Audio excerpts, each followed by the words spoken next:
자, 모두들 안녕하세요. 파라벨룸에 다시 오신 것을 환영합니다. 오늘 밤 우리는 당연히 중동에서 벌어지고 있는 이 참사, 모든 관점에서 이 캠페인에 대해 다룰 것입니다. 왜냐하면 당연히 경제적인 측면도 있기 때문입니다. 잠시 후 경제 문제를 다루기 위해 조르조 아르파라스도 합류할 예정이고, 레오나르도 란차라, 카피티니 장군, 그리고 오를리오 조르조 스티르페 대령도 함께할 예정입니다. 처음에는 가벼운 웃음의 순간이 있었는데, 왜냐하면 이런 일들을 분석적이고 이성적인 관점에서 따라가는 것이 지금 이 순간에는 정말 어렵기 때문입니다. 그러니 저희를 이해해 주시기 바랍니다.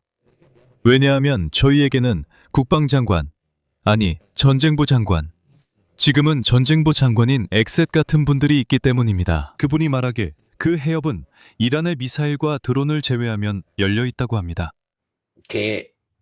이건 마치 알라딘 영화 본 사람들에게는 알라딘 같고, 좀 더 교양 있는 인용을 원한다면 슈레딩거의 해협이라고 할 수 있겠네요. 다른 한 명은 트럼프입니다.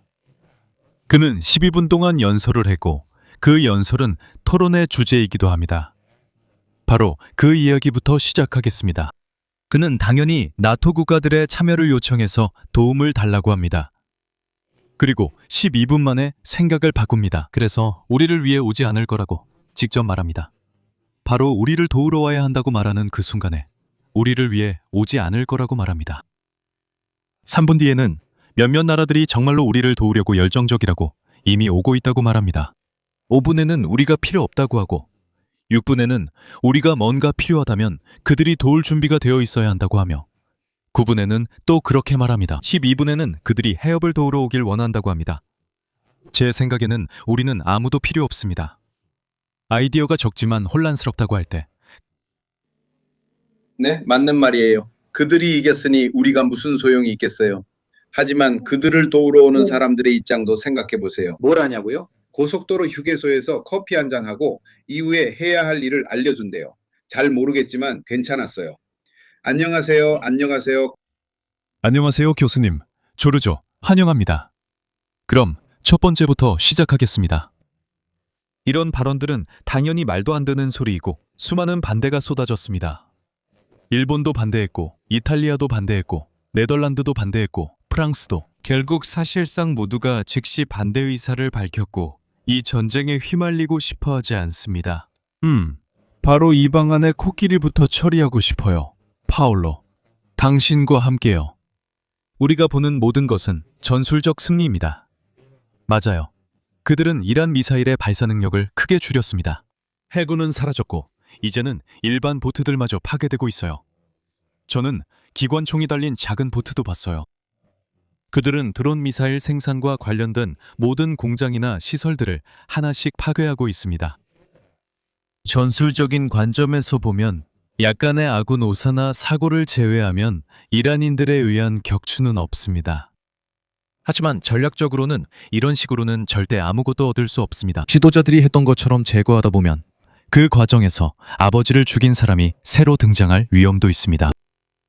그래서 그는 자신이 자격이 있다는 것을 증명해야 하고 아버지보다 더 강해야 합니다. 그리고 두 번째로는 개인적인 이유도 있고, 세 번째로는 이건 미국인들이 상상하는 도미노 효과 같은 체제가 아니라 제 관점에서는 하나의 체제입니다.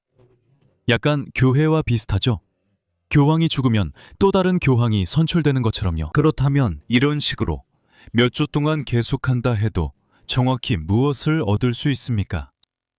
그러니까 전쟁학교 첫날 수업에서 처음에는 이해하지 못하는 이야기를 해주지만 시간이 지나면 이해하게 되는 것 같네요. 모든 전쟁은 정치적 목적을 추구할 때 일어납니다. usa la forza organizzata. 군대는 전투와 전쟁을 치르는 이유가 결국 어떤 정치적 목적 지점에 도달하고 싶기 때문입니다. 이제 정말 중요한 질문은 이 전쟁에서 미국의 정치적 목적이 무엇이냐는 것입니다. 왜냐하면 지금까지 우리는 타격할 목표가 다 끝났다, 우리가 그들의 뼈를 부수고 있다 같은 이야기만 들어왔기 때문입니다. 그들은 방법에 대해서는 이야기하지만 목적에 대해서는 이야기하지 않습니다. 그 똑같은 엑세트도 그 멋진 말을 하죠. 해협은 열려 있다, 미사일만 빼고. 그는 여전히 방법에 대해서만 이야기합니다. 즉 우리가 보는 것은 미국이 이런 종류의 전쟁에서, 그리고 이게 처음이 아니지만 기술과 압도적인 힘이 승리로 이어진다는 생각으로 개입한다는 겁니다. 하지만 그렇지 않습니다. 전쟁에서는 결코 그렇지 않습니다. 그렇다면 이미 승리했겠죠. 베트남에서 베트남인 200만 명이 사망했고 자신들은 수만 명이 희생됐습니다. 그러니까 이론적으로 누가 더 많이 죽이면 이긴다는 논리라면 미국은 베트남에서 이겼고 아프가니스탄에서도 이겼고 수많은 전장에서 이겼어야 합니다. 만약 우리가 더 많이 파괴했다고 해서 전쟁에서 이긴다고 말한다면 그렇다는 거죠. 누가 우리가 배우는 대로, 그리고 오리오도 분명히 우리에게 상기시켜 줄 텐데 누가 자신의 정치적 목적, 즉 최종 목표를 달성하느냐가 중요합니다. 지금은 이란의 최종 목표죠. 그들은 살아남기를 원합니다. 만약 그들이 노키 방식으로 마지막 순간까지 버틸 수 있다면 여전히 살아남아 있는 겁니다. 얼마나 많이 맞았든 중요하지 않습니다. 당신이 승리했습니다. 그리고 이 최종 상태를 그들은 분명히 알고 있습니다. 이스라엘인들과 연합의 다른 쪽도 자신들의 최종 상태를 분명히 알고 있습니다.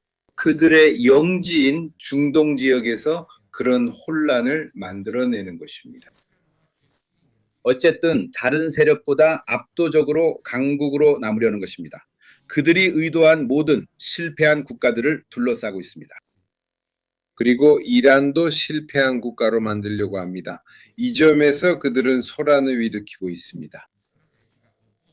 그것이 바로 그들의 의도입니다. 그들은 이란도 원합니다.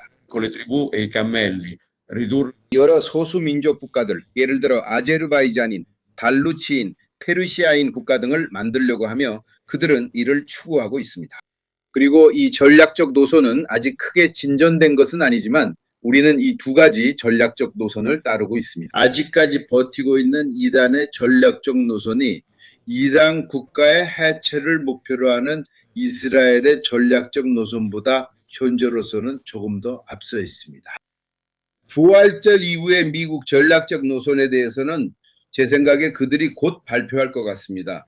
그들은 지금 하나를 만들고 있습니다. 그래서 오늘날 전쟁의 현황, 즉 조직된 힘의 정치적 활용 현상으로서의 전쟁을 보면 현재 이란인들이 우위에 있습니다. 제 생각에는 오늘날 아시다시피 관계는 하루아침에 바뀔 수 있습니다.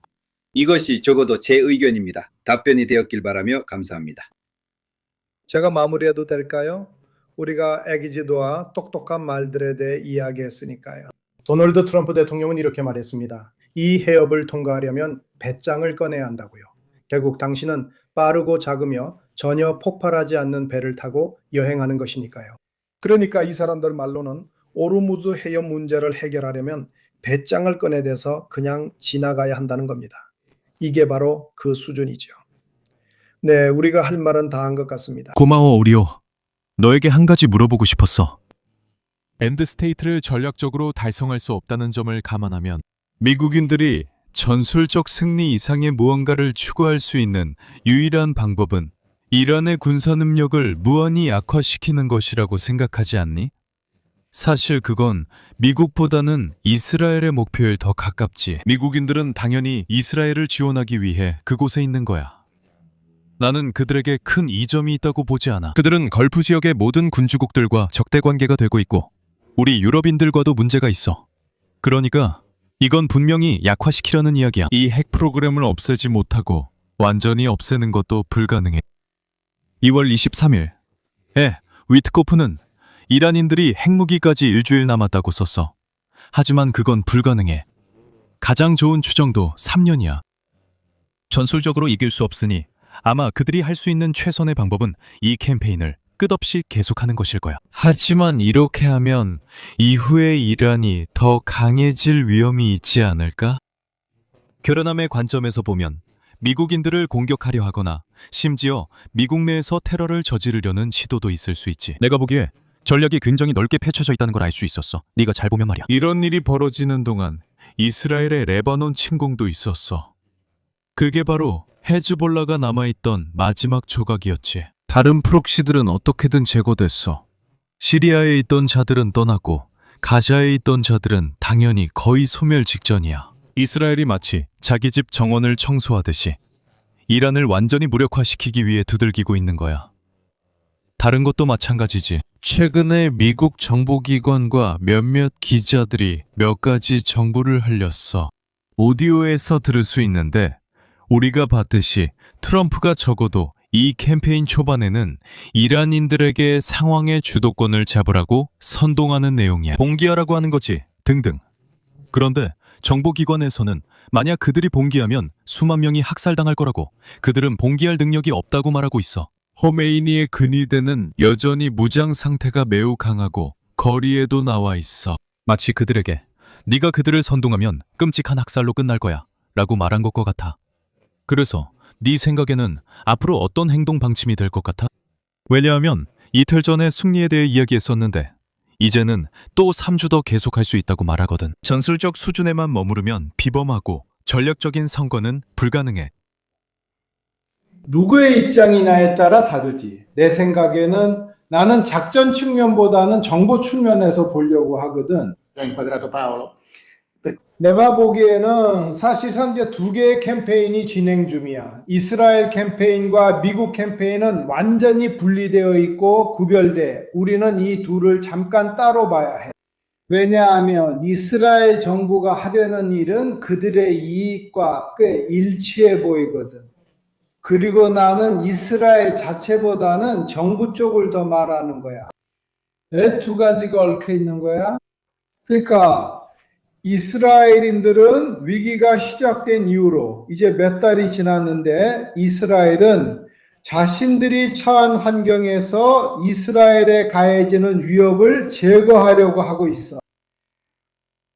우선 전통적으로 그들은 상대방의 지도부를 제거하고 지휘관급 인물들을 없애는 방식이야. 그리고 이건 사실상 하마스, 헤즈볼라, 바트단, 시리아, 그리고 이제는 이란 분야에서도 이미 그렇게 해왔어. 오늘 마지막으로 라리자니, 그가 최근에 제거된 마지막 인물이야. 그 다음에는 그들의 적이 대칭적이기 때문에 지도부를 제거한 후에 다음으로 해야 할 일은 하드웨어를 제거하는 거야. 이스라엘이 이란에 대해 벌이고 있는 작전은 다시 말하지만 완전히 일관성이 있어. 일단 공중 우위가 확보되면 그건 순전히 작전적인 측면이었고 이스라엘이 이란 상공에서 아무런 제재 없이 작전을 펼칠 수 있게 해주지. 이스라엘의 주요 목표는 이란이 이스라엘을 물리적으로 타격할 수 있는 능력, 즉 미사일을 쏠 수 있는 능력이었어. 그래서 가장 먼저 제거해야 할 것은 발사대였고 그게 첫 번째로 시작된 작전이었지. 그 다음이 저장고, 마지막으로는 공장이었어. 드론의 경우도 마찬가지지만 조금 더 어려워. 드론의 경우에는 발사대를 공격하지 않고 바로 저장고와 공장을 공격하지. 그리고 그들의 입장에서는 이제는 공중 우위를 확보했기 때문에 이런 일을 오랫동안 계속할 수 있어. 아무런 제재 없이 마음대로 할 수 있지. 게다가 만약 헤즈볼라의 하드웨어까지 제거할 수 있다면 더 좋지. 그들은 그 기회를 잘 이용해. 그리고 현재 정부는 전쟁이 계속되는 한 선거가 치러지지 않고 권력을 유지할 수 있다는 이점도 있어. 그래서 이스라엘의 관점에서 보면 나는 이것이 꽤 일관성이 있다고 말할 수 있어. 동의할 수도 있고 아닐 수도 있지만 미국 입장에서는 일관된 행동이야. 반면에 우리가 공개된 자료로 볼 수 있는 바로는 파울러가 말했듯이 일관된 노선은 보이지 않아. 자, 그럼 군사계획은 어떻게 세우는 걸까? 정치적 지침에서 시작하는데 이 지침은 달성하고자 하는 목표에 대한 비전을 가져야 해. 그리고 이것이 최종 상태로 전환되지. 이해를 돕기 위해 정말로 이게 당신이 원하는 것인지 확실합니까? 네, 미국 합동참모본부는 대통령이 원하는 최종 상태를 이해한 뒤 그것을 임무로 전환해서 센트컴에 전달했고 센트컴은 그에 따라 계획을 세웠습니다. 지금 저희 군인들의 느낌으로는 센트컴에 명확한 임무가 전달되지 않았고 확실한 최종 상태도 없었다는 것입니다. 그래서 그들은 무엇보다도 먼저 합동군에서 말하듯이 자기 방어에 신경을 썼습니다. 그리고 그들은 도시의 방공망을 제거했고 제공권을 장악했으며 해군을 제거했고 공군도 제거했습니다. 더 이상 무엇을 제거해야 할지 모르겠고 전쟁 중인 입장입니다. 상대와 싸우고 있습니다. 몽둥이를 든 개미집. 스트루토의 신이 그 개미집을 두들겼지만 이제는 더 이상 보이지 않아도 그 아래에는 여전히 개미들이 있습니다. 끝이 없으니까 분명히 말해서 그들은 네 말대로 한동안 계속 두들길 거야. 어느 순간 정치적으로 누군가가 결정을 내릴 때까지 계속될 거야. 좋아, 우리가 이겼어. 이 정도면 됐어. 이제 그만두자고. 누군가 결정할 거야. 내가 예언하자면 말이지. 거의 부활절이야. 가자. 끝났어. 부활절에 집에 가자고 하는 건 새로운 말이 아니야. 내가 너에게 승리를 선물할게. 이건 트럼프가 확실히 가지고 있는 선택기야. 왜냐하면 그는 원할 때 언제든 이 전쟁을 끝낼 수 있어. 그냥 내가 이겼다고 말하면 돼. 그를 믿는 사람들이 있을 거고 우리처럼 믿지 않는 사람들도 있을 거야. 하지만 그는 신경 쓰지 않아. 자기 사람들을 데려오는 게 중요하지. 호르무즈 해협을 다시 열고 싶어하는 첫 번째 이해 당사자는 이란이야. 그러니까 분명히 다시 시작할 거고 해협을 통한 흐름도 재개될 거야. 그리고 예전처럼 적대적인 관계는 계속될 거야. 봐, 이 부분에 대해서 말인데 해협 문제는 단순한 문제가 아니야. 내일 그가 선언하면 그들은 집으로 항해를 시작하고 갑자기 모든 것이 다시 열릴 거야. 고급 문제도 있고 몇 달이 걸릴 수도 있어. 그리고 폐쇄된 시설 문제도 있는데 지뢰를 설치했는지 안 했는지도 몰라. 지금 이 문제 때문에 말레이시아에서 이동 중인 미국 서해함 2척이 있어. 이것이 이스라엘의 전략적 이익에 더 초점을 맞춘 매우 방향성 있는 캠페인이었다는 점을 뒷받침하듯이 바로 오늘 조 켄트가 국가 대테러센터 소장직에서 사임하기로 결정했어. 그는 나는 양심상 이란에서 벌어지고 있는 전쟁을 지지할 수 없다. 이란은 우리 국가에 즉각적인 위협이 아니었다. 라고 말했어. 그리고 우리가 이 전쟁을 시작한 것은 이스라엘과 그 강력한 미국 내 로비의 압력 때문이라는 것이 분명해. 그가 툴시 갈리에게 선택받았다는 점을 주목해야 해. 그래서 그들은 완전히 슈퍼트램프 지지자들이었는데 지금은 오히려 정반대로 행동하고 있어. 하지만 이런 문제들도 있어. 오늘 소식이기도 한데 한 대의 포터리가 연료 보급과 정비를 위해 그리스로 가고 있어. 내부에서 발생한 화재가 방화가 아닌지 조사하기 위해 수사가 시작됐어. 반란처럼 일어난 일과 관련된 거야. 그러니까 우리가 보듯이 내부적인 문제가 있지. 미국의 목적은 에프스타인 파일 언급 없이 다음 선거에서 생존하는 거야. 네타냐후도 마찬가지야.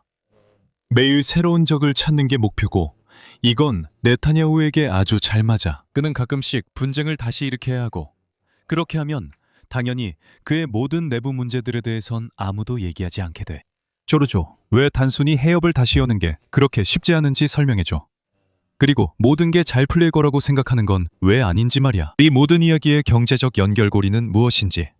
그리고 왜 내일 당장 그들이 떠난다고 해도 지금 이 순간에도 부동산, 즉 주택시장은 두바이에 투자하는 사람들은 32%나 줄었어. 예를 들어보자면 사람들이 하루아침에 진정되는 게 아니야. 들려, 조르죠.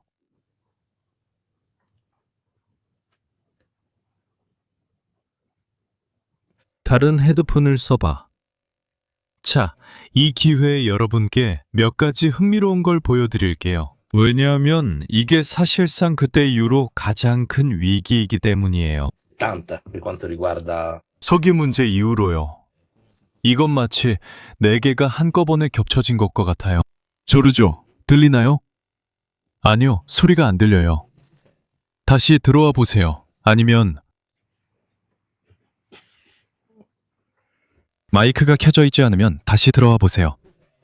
이게 요점입니다. 여기서는 차단이 발생했을 때의 최선의 시나리오와 그 시간표를 살펴봅니다.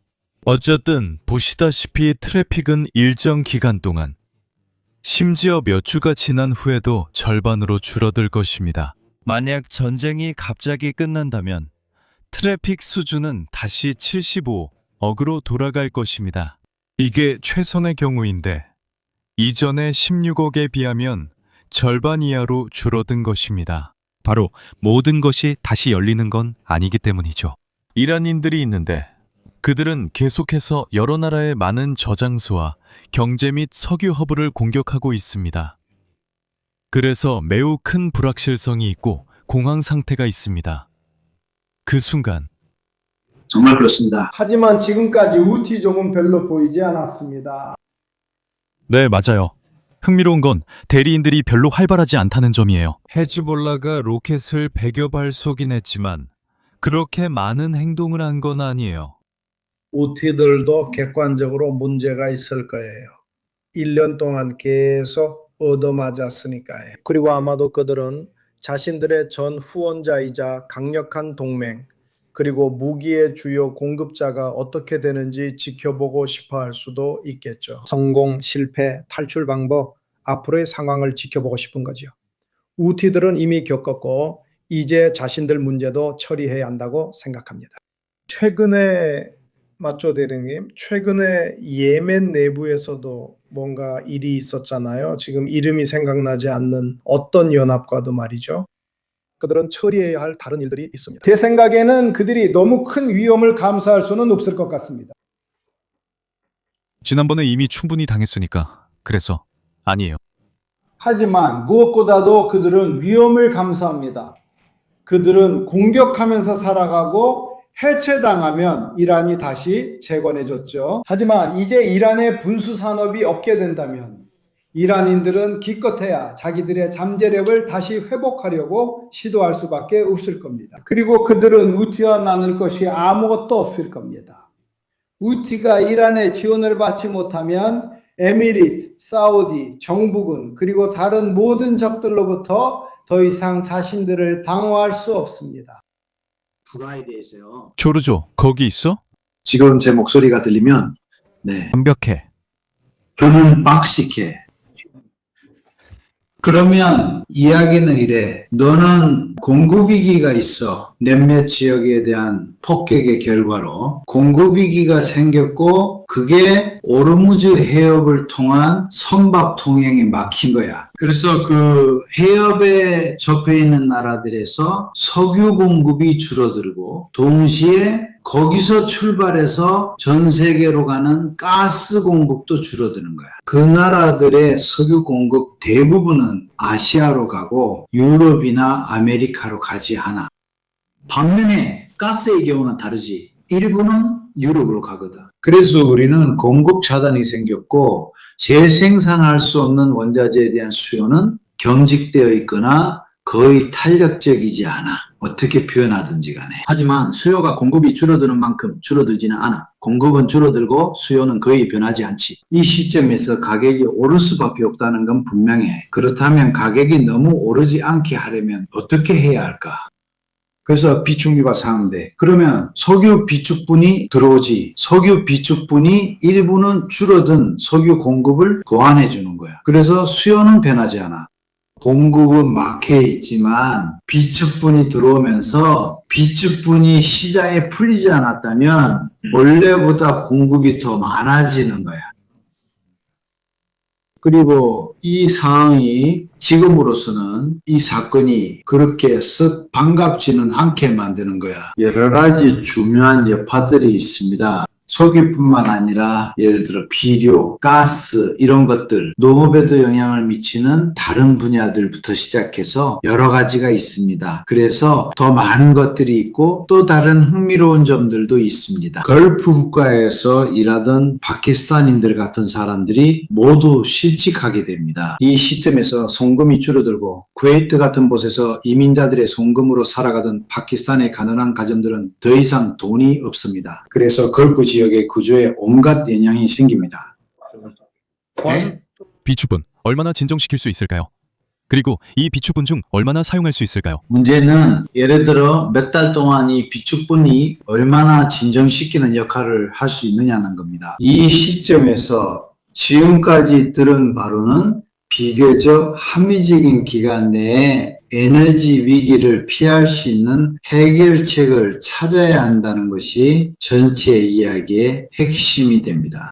즉 이스라엘인들은 창조적인 적들을 공중에서 산산조각내겠다는 전략을 가지고 있습니다. 이 부분 이해하기 어렵지만 어느 시점부터는 아마도 철수하는 것이 그들의 모든 이익에 부합한다고 볼 수 있습니다. 그리고 이란인들 역시 석유를 팔아야 한다는 같은 이해관계를 가지고 있기 때문에, 왜냐하면 그것이 그들의 주요 수입원이기 때문이죠. 일종의 합의점을 찾을 수도 있을 것입니다. 이 경우에는 이야기가 합리적인 시간 안에 해결될 수 있습니다. 이것이 바로 금융시장에서 더 큰 붕괴가 일어나지 않은 이유를 설명해 줍니다. 왜냐하면 채권 수익률은 거의 변하지 않았고 주식시장은 하락하긴 했지만 그 전에 엄청나게 올랐기 때문입니다. 달러는 항상 위기가 있을 때처럼 강세를 보였고 유가도 100, 102, 100달러 선까지 올랐습니다. 하지만 그렇다고 해서 폭등한 것은 아니었습니다. 그리고 이런 식으로 계속됩니다. 그래서 이것이 가장 긍정적인 시나리오, 즉 합리적인 시간 안에 해결책을 찾는 경우입니다. 이 경우 미국은 체면을 구기게 됩니다. 이란인들은 정권을 유지하고 이스라엘인들은 아마도 마지막 헤즈볼라, 하마스 등 나머지 세력들을 공격하는 데 성공했을 것입니다. 그래서 일종의 무승부가 엄청난 혼란을 일으킨 셈이죠. 하지만 장애가 있는 것은 아닙니다. 해결됐다고 할 수 있지만 이란은 여전히 하나의 국가, 신정 독재 국가로 남아 있습니다. 순위파 아랍 국가들이 아브라함 협정을 통해 이스라엘과 가까워질 수도 있습니다. 하지만 본질적으로는 이것이 어떤 영향을 미쳤는지 잘 알 수 없습니다. 긍정적인 효과라면 유럽에 미친 영향일 수 있습니다. 형처럼 든든하게 지켜주던 사람이 예전만큼 보호해주지 않는 걸 알게 되면 스스로 움직일 수도 있지만 이 역시 시간이 걸립니다. 그래서 저는 이 상황이 단일하게 해석될 수 없다고 생각합니다. 그러니까 위기가 먼저 끝난다는 거죠. 비록 명확한 해결책은 없더라도 어떻게 보면 어설픈 해결책으로 먼저 끝나게 됩니다. 시장과 경제에는 더 나은 것이고 위기가 오래 갈수록 경제에는 더 나쁜 것입니다. 그렇긴 하지만 그 외에도 만약 이 상황이 2달 더 지속된다면 우리는 시장을 안정시키기 위해 투입할 수 있는 비축분이 더 이상 없게 됩니다. 그리고 거기에도 있습니다. 우리가 군사 전문가들과 이야기할 때입니다. 트리폴리, 해병대를 태우고 있는 그 배가 카르그 섬을 점령하러 가는 거야. 이 섬은 정말 이라크와 가깝고 호르무즈 해협에 있는 게 아니야. 이해하지? 그래, 하지만 그들은 파괴했어. 섬의 군사시설은 파괴했지만 석유 관련 시설은 모두 그대로 남겨뒀어. 그리고 그곳을 통해 90%가 지나가. 그럴 수도 있지. 그건 좀... 마치 제2차 세계대전 때 모두가 스위스에서 비밀리에 만났던 것과 같아. 너도 그런 식으로 가능성을 열어두는 게 있어. 전쟁이 별일 없이 끝나도 큰 문제는 피할 수 있게. 왜냐하면 큰 파괴는 피할 수 있으니까. 가능하지. 누군가는 악의적으로 큰 파괴가 피해졌다고 생각할 수도 있어. 그럴 만한 이유가 있지. 그렇게 하면 합의에 더 쉽게 도달할 수 있어. 합의를 지지한다는 점을 염두에 두고 말이야. 확실히 석유 원자재로 생계를 유지하는 이란인들이 있지만 중도의 원자재를 가장 많이 수입하는 아시아 국가들도 모두 있어. 이건 그런 면도 있지만 유럽 시각만으로 보면 안 돼. 그래서 내가 보기에는 가장 가능성 있는 시나리오는 어느 시점에서 서로 지쳐버리는 거야. 석유와는 상관없는 여러 가지 경제적인 문제들도 고려해야 해. 이스라엘은 아주 효율적이고 영리할 거야. 하지만 인구가 1000만 명이고 그 중에서 믿을 수 있는 사람은 700만 명이야. 그런데 이 중 30만 명은 전쟁하러 나가 있지. 그리고 언젠가부터 그렇게 많은 사람들이 전쟁에 나가는 걸 감당 못해. 경제가 군인으로 나간 사람들을 필요로 할 뿐만 아니라 건설업과 관광업이 매우 큰 비중을 차지하는 경제야. 그래서 어느 순간부터는 막대한 재정 적자를 초래하는 값비싼 전쟁이 30만 명의 사람들을 군인으로 데려가게 돼. 관광도 없고 건설도 줄었으며 무엇을 해도 소용없다. 같은 이스라엘 사람들에게도 일종의 경제적 제약이 있어서 어느 순간부터는 그들도 이제 그만두고 싶어질 수 있어. 미국에게는 경제적인 문제라기보다는 신뢰도의 문제가 더 크지. 이란인들에게는 석유를 판매하는 문제가 있고 아시아인들에게는 석유와 가스를 얻고자 하는 욕구가 있으며 유럽인들도 마찬가지야. 그러니까 만약 누군가가 오직 경제적으로만 생각한다면 그게 옳다는 뜻은 아니지만 경제적인 변수만 사용하고 아까 말했던 다른 변수들은 고려하지 않는다면 말이야. 그리고 관점에 따라 가스를 판매하는 대신에, 왜냐하면 가스에 관해서는 나는 이탈리아가 자국의 가스 비축분을 사용하는 것을 들었거든. 그게 그렇게 많진 않아. 사실 그렇거든. 그래, 하지만 이제 더운 시기가 시작되잖아. 그래, 맞아, 동의해. 하지만 그렇다고 해서 꼭 그래야 하는 건 아니야. 전체 이야기는 네가 일어난 일을 뽑아서 1년이나 2년 동안 이어가면 러시아인들의 상황도 분명히 달라진다는 거야. 지금은 더 많이 벌고 있지. 왜냐하면 배에 저장된 석유를 팔 수 있게 허락됐으니까. 알겠어. 누군가는 이렇게 말할 수도 있겠지. 그래, 나도 동의해. 하지만 어차피 며칠 안 되는 기간이잖아. 그리고 어쨌든 만약에 그런 일들이 소련이든 러시아든 이 돈들이 여기 있고 저기 없으면 그쪽이 더 많이 가져가게 되는 거지. 그러니까 아주 간단한 예로 설명해 볼게. 작년에는 원유의 평균 가격이 배럴당 70달러였어. 지금은 100달러로 올랐다고 해보자. 아니, 계산을 더 쉽게 하려고 140달러로 해보자. 2달 동안 지속되니까 2달 동안 너는 70달러 두 권이야. 맞지? 그런데 이 2달을 70달러 두 권으로 나누면 12로 나누면은 140을 12로 나눈 가격이 나오는데 그게 10유로나 그 정도가 돼. 즉 2026년 평균 배럴당 가격이 80이란 뜻이야. 그러니까 2달 동안 극심한 위기가 있다는 거지. 위기만 지나면 모든 게 정상으로 돌아온다는 거야. 연 단위로 나눠보면 위기는 100이나 140이 아니라 80이라는 결과가 나와. 그리고 전년도에 비해 배럴당 10달러가 더 비싸진 거야. 그러니까 무슨 말에 가면 경제로는 여러 가지 장난을 칠 수 있다는 거야. 사실 모두의 경제적 이익이 이 전쟁으로 끝날 거란 걸 알 수 있지만 전쟁은 다른 이유로 벌어졌을 수도 있다. 그러니까 그게 잘 안 되지만 만약 네가 이 모든 위기가 몇 달만 지속된다는 모델을 만들 수 있다면 결국 어느 정도는 상황이 다시 흡수된다는 걸 알 수 있어. 내가 바로 떠오르는 가장 쉬운 예는 2달 동안 원유 위기가 있다가 그 위기가 다시 정상으로 돌아오고 네가 중간값을 내는 거야. 그리고 모든 게 해결되는 거지. 그래서 뭐라고 말하기 어려워. 내 생각에 이건 경제적인 관점에서 블라디미르 푸틴에게 유리하지 않고 이스라엘이나 미국에게 경제적인 이득이 되는 것도 아니야. 나는 그들이 하는 일의 논리를 이해할 수 없고 이건 이란의 이익에 부합하는 거야. 지금 이스라엘 증시는 잘 나가고 있어. 이스라엘 증시만이 오르고 있었지. 거기와 비교해서. 어떻게 그리고 왜 그런지 봐야 해. 어떻게 보면 맞지만 거기서는 항상 아주 특별한 분석을 해야 왜 오르거나 내리는지 알 수 있어. 왜냐하면 예를 들어 미국에서는 미국 증시가 전통적인 산업에서는 오르고 하이테크에서는 내린다고 말할 수 있지만 바로 그 분야가 그렇다는 거야. 이런 것들에 큰 중요성을 두지 않을 거야. 여기서는 경제가 해결책을 찾는 데 도움이 되지 않는다고 말할 수 있어. 자, 이게 허락해 주신다면 마지막 요약이야. 저에게 질문이 하나 있어요. 먼저 동명이인에 대해 경제적인 관점에서 바로 이스라엘 측면을 이해하려고요. 제 질문은 이겁니다. 이란의 경제 구조가 어떤지 고려할 때 지금 이란이 경제 인프라에 이런 타격을 받고 있는데 석유 채굴이 아니라 산업 생산이요. 사실 이란의 산업 생산은 한 번도 대단했던 적이 없었죠. 그런데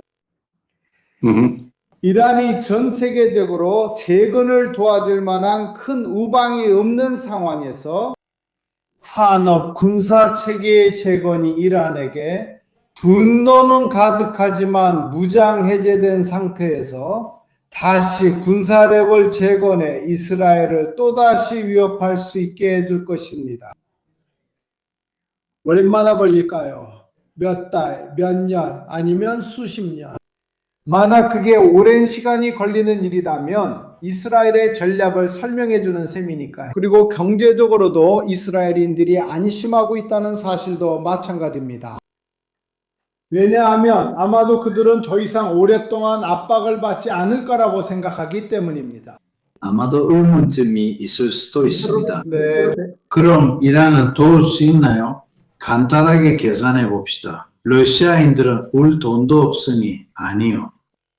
중국인들은 실크로드 같은 것, 재건 이런 일에 관심이 있을 수도 있습니다.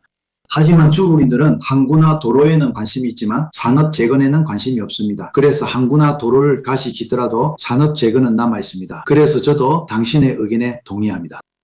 여기서도 감사합니다. 걸프 국가들은 아브라함 협정에 동의하고 이란의 재건을 지원하는 것이 가장 쉬울 것입니다. 그래서 이런 관점에서 보면 이란은 산업적으로 매우 열악하고 오랜 기간 동안 꽤 가난한 나라입니다. 그리고 이런 관점에서 보면 이스라엘의 전략이 효과적임이 드러납니다. 그래서 저는 당신의 이의제기와 분석에 대한 이의제기에 모두 동의합니다. 그래서 이란을 도울 사람이 안 보입니다. 왜냐하면 중국인들만이 유일하지만 그들은 항구와 도로만 건설하고 러시아인들은 돈이 없고 계속 그런 식이기 때문입니다. 그래서 이건 증명된 사실입니다. 그리고 이란인들이 석유를 판다고 해도 여기서 아주 흥미로운 점을 고려해야 합니다. 왜냐하면 전 세계에서 석유 매장량이 가장 많은 나라는 베네수엘라인데 3,040억 배럴이 있습니다. 그 다음이 사우디아라비아로 2,001억 배럴, 1,590억 배럴이고 이란은 2,090억 배럴입니다. 그리고 계속해서 미국은 460억 배럴, 러시아는 800억 배럴입니다. 그래서 석유는 이 나라들의 손에 있습니다. 여기서 중요한 점은 얼마나 많은 석유가 실제로 채굴되고 있느냐는 것입니다. 왜냐하면 베네수엘라에서는 지하에 있는 석유의 극히 일부만 채굴하고 있기 때문입니다. 모든 계산을 해서 완전히 매장량을 소진하려면 925년이 걸립니다. 하지만 다시 시추를 시작하면 그 숫자는 줄어듭니다. 하지만 이란의 경우에는 122년이고 미국의 경우에는 9년 만에 모든 내장량을 소진하게 됩니다. 모두들 감사합니다. 지금 이 순간 이 라이브에서 가장 중요한 말을 했는데 너는 그걸 깨닫지 못했어. 고니안. 9년 그럼 하나. 사실 이 얘기가 좀 신경 쓰여요. 왜냐하면 트럼프의 일들에는 뭔가 다른 데서는 찾을 수 없는 어떤 인종적인 요소가 있는 게 아닌가 하는 의심이 들거든요. 즉 이런 계산을 하면 최고 시점의 매장량이 현재 상태 그대로이며 주의할 점은 더 늘어나거나 줄어들지 않는다는 것입니다.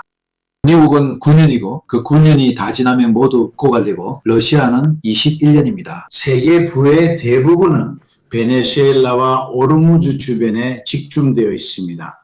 그리고 이건 웃을 일이 아닙니다. 왜냐하면 다음 단계는 내가 얼마나 도달할 수 있는지를 정하는 것이기 때문입니다. 석유 수요가 감소하면 석유 수요가 줄어들게 됩니다. 예상에 따르면 현재 국내 총생산의 약 30%를 차지하는 석유 수요가 20% 또는 20%를 약간 넘는 수준까지 줄어들 것으로 보입니다. 그래서 석유 수요는 완만하게 감소하고 가스는 오히려 안정적입니다. 즉 앞으로 석유 수요는 약간 줄고 가스 수요는 개남이 없습니다. 모든 조치를 감안해도 그렇습니다. 이러한 비축량은 세 주요 주체 외부에 집중되어 있습니다. 미국은 9년 내 고갈, 러시아는 20년, 중국에는 없습니다. 하지만 죄송합니다, 교수님. 중립적인 질문처럼 보이지만 실제로는 더 중요합니다요. 하지만 죄송합니다. 베네수엘라 석유는 만들기에 적합하지 않습니다. 그건 끔찍합니다. 정제해야 합니다. 아재 원자재는 아닙니다. 전통 원자재나 고가 물건이 아닙니다. 네네, 이건 또 다른 이야기고 뭉게도 많이 나가고 더 비싸요. 하지만 쉘로이도 마찬가지예요. 제가 말하고 싶은 건 너무 자세하게 들어가지 않고 말씀드리면 그렇다는 겁니다. 이런 아주 중요한 측면도 있습니다. 왜냐하면 석유와 가스 같은 주요 자원의 고갈이 있기 때문입니다. 국제 정치를 하지 않아도 되는 나라들과 관련해서요. 하지만 제가 이야기하는 내용이 사실이라면 모든 자원 매장지는 다른 곳에 있습니다. 예를 들어 또 흥미로운 점은 가스 매장지입니다. 잘 들어주세요. 여기서 제가 특정을 말씀드리자면 가스 매장지는 러시아에 있습니다. 물론 엄청난이 아니지만은 러시아는 3,000개가 넘는 미사일을 보유하고 있으니 폭탄도 가지고 있습니다. 하지만 그 다음은 이란입니다. 이란은 러시아와 거의 비슷한 양의 가스를 가지고 있고 카타르는 조금 적고 투르크메니스탄은 그보다 더 적습니다. 즉 이란은 미국의 3배에 달하는 가스를 보유하고 있습니다. 그래서 가스는 러시아에 집중되어 있지만 러시아는 멈춰 있기 때문에 기준이 되지 않습니다. 반면에 러시아의 석유는 점점 고갈되고 있습니다. 가스는 이란, 카타르, 투르크메니스탄, 사우디아라비아 등에 있지만 대부분은 이란에 있습니다. L'Iran c'è 이 모든 것은 상상해 봐야 하고 전략적인 관점에서 앞으로 20년 동안 자원을 확보하는 것이 중요합니다. 우리 모두는 그들도 이런 것들을 알고 있습니다. 제가 알면 그들도 아는 거죠. 하지만 그들이 아는 것을 전략적으로 활용할까요? 아니면 단순히 거기에 가서 바보짓을 하려고 한 걸까요? 하지만 저는 딥스테이트 같은 건 전혀 없습니다. 아직도 존재할까요? 창의력을 요구했습니다. 이거 봐. 이제 군사 문제로 다시 돌아가겠습니다. 이것이 우리가 보는 것에 다른 의미를 주기 때문입니다. 최근 움직이고 있는 소해전과 트리폴리암 등입니다. 트럼프, 바로 어제와 오늘 이런 말을 했죠. 누군가가 또 다른 베트남이 두렵지 않냐고 물었더니 그는 아니 나는 아무것도 두렵지 않다고 대답했습니다. 오히려 그는 미국 대중이 유명한 지상군 투입에 익숙해지도록 만들고 있습니다. 불과 몇 주 전까지만 해도 이것은 금기시되던 일이었습니다. 여기서 저는 파올로와 에우리오를 원합니다.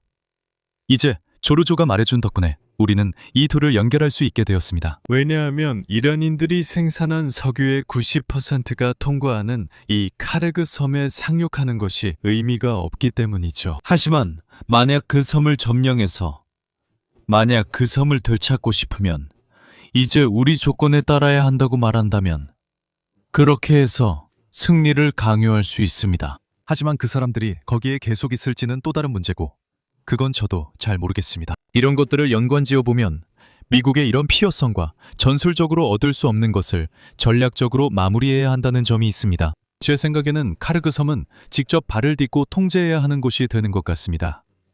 그렇지 않으면 진정한 통제권을 가질 수 없으니까요. 그리고 요즘 모든 군사시설은 폭격을 당했지만 석유 시설에는 전혀 손을 대지 않았다는 점이 특이합니다. 그래서 질문은 카르드 섬을 되찾고 싶으면 평화를 맺으라는 건가요? 제가 제대로 이해한 게 맞나요? 이걸 계산해봐, 파울로. 조르조가 말했듯이 그들이 재건할 수 있는 유일한 수입원은 석유야. 그들은 파괴를 원하지 않아. 재앙도 원하지 않아. 미국인들도 그 석유가 필요하거든. 그들은 그걸 압류하고 서로 합의해. 내 생각엔 그게 완전한 재앙을 피할 수 있는 최선의 선택이야. 만약 그들이 재건 능력을 잃는다면 이미 다른 사람들에게도 그렇게 했던 필리스티아인들은 모두 사손에서 주배될 거야. 말이 되네. 아니 말이 되긴 해. 인질의 증거도 말이 돼. 하지만 여기에는 여러 가지 하지만이 있어. 한쪽에서는 저쪽에서 뭔가를 요구할 수도 있지. 이건 해야 할 일이야. 해야 할 일이거나 아니면 피해야 할 일이야. 해보자. 배제법으로 가보자. 그들이 섬을 점령하면 이란이 수출하거나 불을 얻을 수 있는 모든 가능성의 수도꼭지를 잠가버리는 거야. 좋아. 여기서 전쟁을 끝내자. 이스라엘도 동의해. 이스라엘이 미국 지도부에 대해 부인할 수 없는 압박 능력을 가지고 있다는 주장을 받아들인다면 이 행동의 상당히 중요한 부분이 그 사실에서 비롯된 것이라고 볼 수 있어. 오늘이라고 해서 그 영향력이 줄어든 건 아니야. 예전과 똑같은 이유를 가지고 있어. 이제 너무 깊이 파고들거나 이상한 추측을 하지는 말고 여러 가지 형태의 압력이 있을 수 있고 어느 정도 조직된 로비가 있을 수도 있고 일부 기득권 인사들로부터 직접적인 협박 가능성도 있을 수 있습니다. 트럼프부터 시작해 그런 사람들이 많을 수 있습니다. 이스라엘은 이렇게 마무리하는데 동의하나요? 지난 6월 공격의 에스트로겐 버전이라고 할 수 있겠네요. 예를 들면 그렇습니다. 그래서 이건 모든 가능성을 열어둔 상태로 남겨둔 셈이죠. 그는 자신의 전략적 목표를 달성하지 못했습니다. 우리가 기억해야 할 것은 10월 7일부터 시작된 이 모든 전쟁의 시작점에서 이스라엘이 태도를 바꿨다는 점입니다. 이런 논리라면 우리는 모든 전투에서 계속 이기고 다음 전쟁을 준비할 수만은 없습니다. 그들은 이제 더 이상 5년, 7년, 10년, 8년마다 전쟁을 치를 필요가 없다고 말할 좋은 시기라고 생각했습니다. 나머지를 완전히 파괴하는 방식으로 말이죠. 이것이 그들의 생각입니다. 이것은 이스라엘에게 전략적인 패배를 강요하는 것이며 10월 7일 이전의 상황으로 되돌리는 것과 같습니다. 대략적으로 말하면 즉 환경이 완전히 바뀌지는 않을 것입니다. 이제 시리아와 이라크는 존재하지 않고 레바논은 반쯤 붕괴됐습니다. 이란은 여전히 있으며 적대감도 남아 있습니다. 그리고 나서 어쩌면 몇 년 동안은 괜찮을 수도 있습니다. 하지만 그의 목표는 이것이 아니었습니다. 이스라엘 정부의 목표를 트럼프가 받아들일 수 있을까요? 네타냐후에게는 순전히 논리적으로 보면 그럴 수도 있습니다. 네, 정말 멋질 수도 있죠. 카르그 섬의 가치는 어떨까요? 어쨌든 그건 이란 미국 관계만의 문제가 아닙니다. 그 섬은 전 세계적으로 중요합니다. 왜냐하면 이란이 이렇게 대답할 수도 있기 때문이죠. 좋아요, 이렇게 하죠. 얼마나 시간이 걸릴까요? 저는 1년 동안이라도 물을 받을 수 있습니다. 말도 안 되지만요. 하지만 그 1년 동안 이 구역에서는 어떤 배도 지나가지 못할 겁니다. 왜냐하면 저는 계속해서 미사일과 로켓을 쏠 테니까요. 로켓과 미사일 계속해서요. 그리고 호르무즈는 지금 상황에 그대로 남습니다. 그래서 전 세계의 간접적인 압력이 미국을 향해 느껴지게 될 겁니다. 이란이 오늘 카르그 섬을 잃는다고 해서 모레 협상 테이블에 나올 것 같지는 않습니다. 앞서 말했듯이 이란에게는 이것이 존재의 문제이기 때문입니다. 이란 역시 8년 후 또다시 폭격을 당하고 싶어 하지 않습니다. 이란은 균형이 회복되고 어느 정도의 통일성과 지속성이 있기를 원합니다. 전쟁의 모든 일은 도박과 같습니다. 이런 점령이 전쟁을 바꿀 거라 믿는 사람은 그것이 옳다고 판단합니다. 하지만 카르그가 누군가 말하듯이 중력의 중심이라는 것은 확실하지 않습니다. 적어도 그렇게 명확하지는 않습니다. 그렇게 중대한 것은 아닙니다. 여기서 저는 조르조에게 의견을 듣고 싶습니다. 계획 측면에서 저를 도와줄 수 있을 것 같기 때문입니다. 카르그 섬은 이란 전체의 중력의 중심입니다. 만약 이게 아니라면 일부 공원에서 하풀이를 해봐야 소용없습니다. 조르조 알파로, 맞아요. 경제적인 관점에서 이란의 다른 주요 수입원은 무엇인가요? 마이크를 켜셔야 합니다. 켜셔야 합니다. 답변을 드릴 수 없습니다. 그렇게 잘 알지 못합니다. 매우 중요하다고 생각하지만 결정적인지는 모르겠습니다. 결정적일 수 있습니다. 왜냐하면 일정 기간 동안 길든 짧든 흐름을 끊기 때문입니다. 가격이 폭등하게 만드는 것은 맞지만 그것이 영구적이라고는 할 수 없습니다. 열어둘지 닫을지 그건 제가 말씀드릴 수 없습니다. 이 지역, 즉 이란보다 더 중요한 중력의 중심은 카르그가 아니라 호르무즈 해협입니다.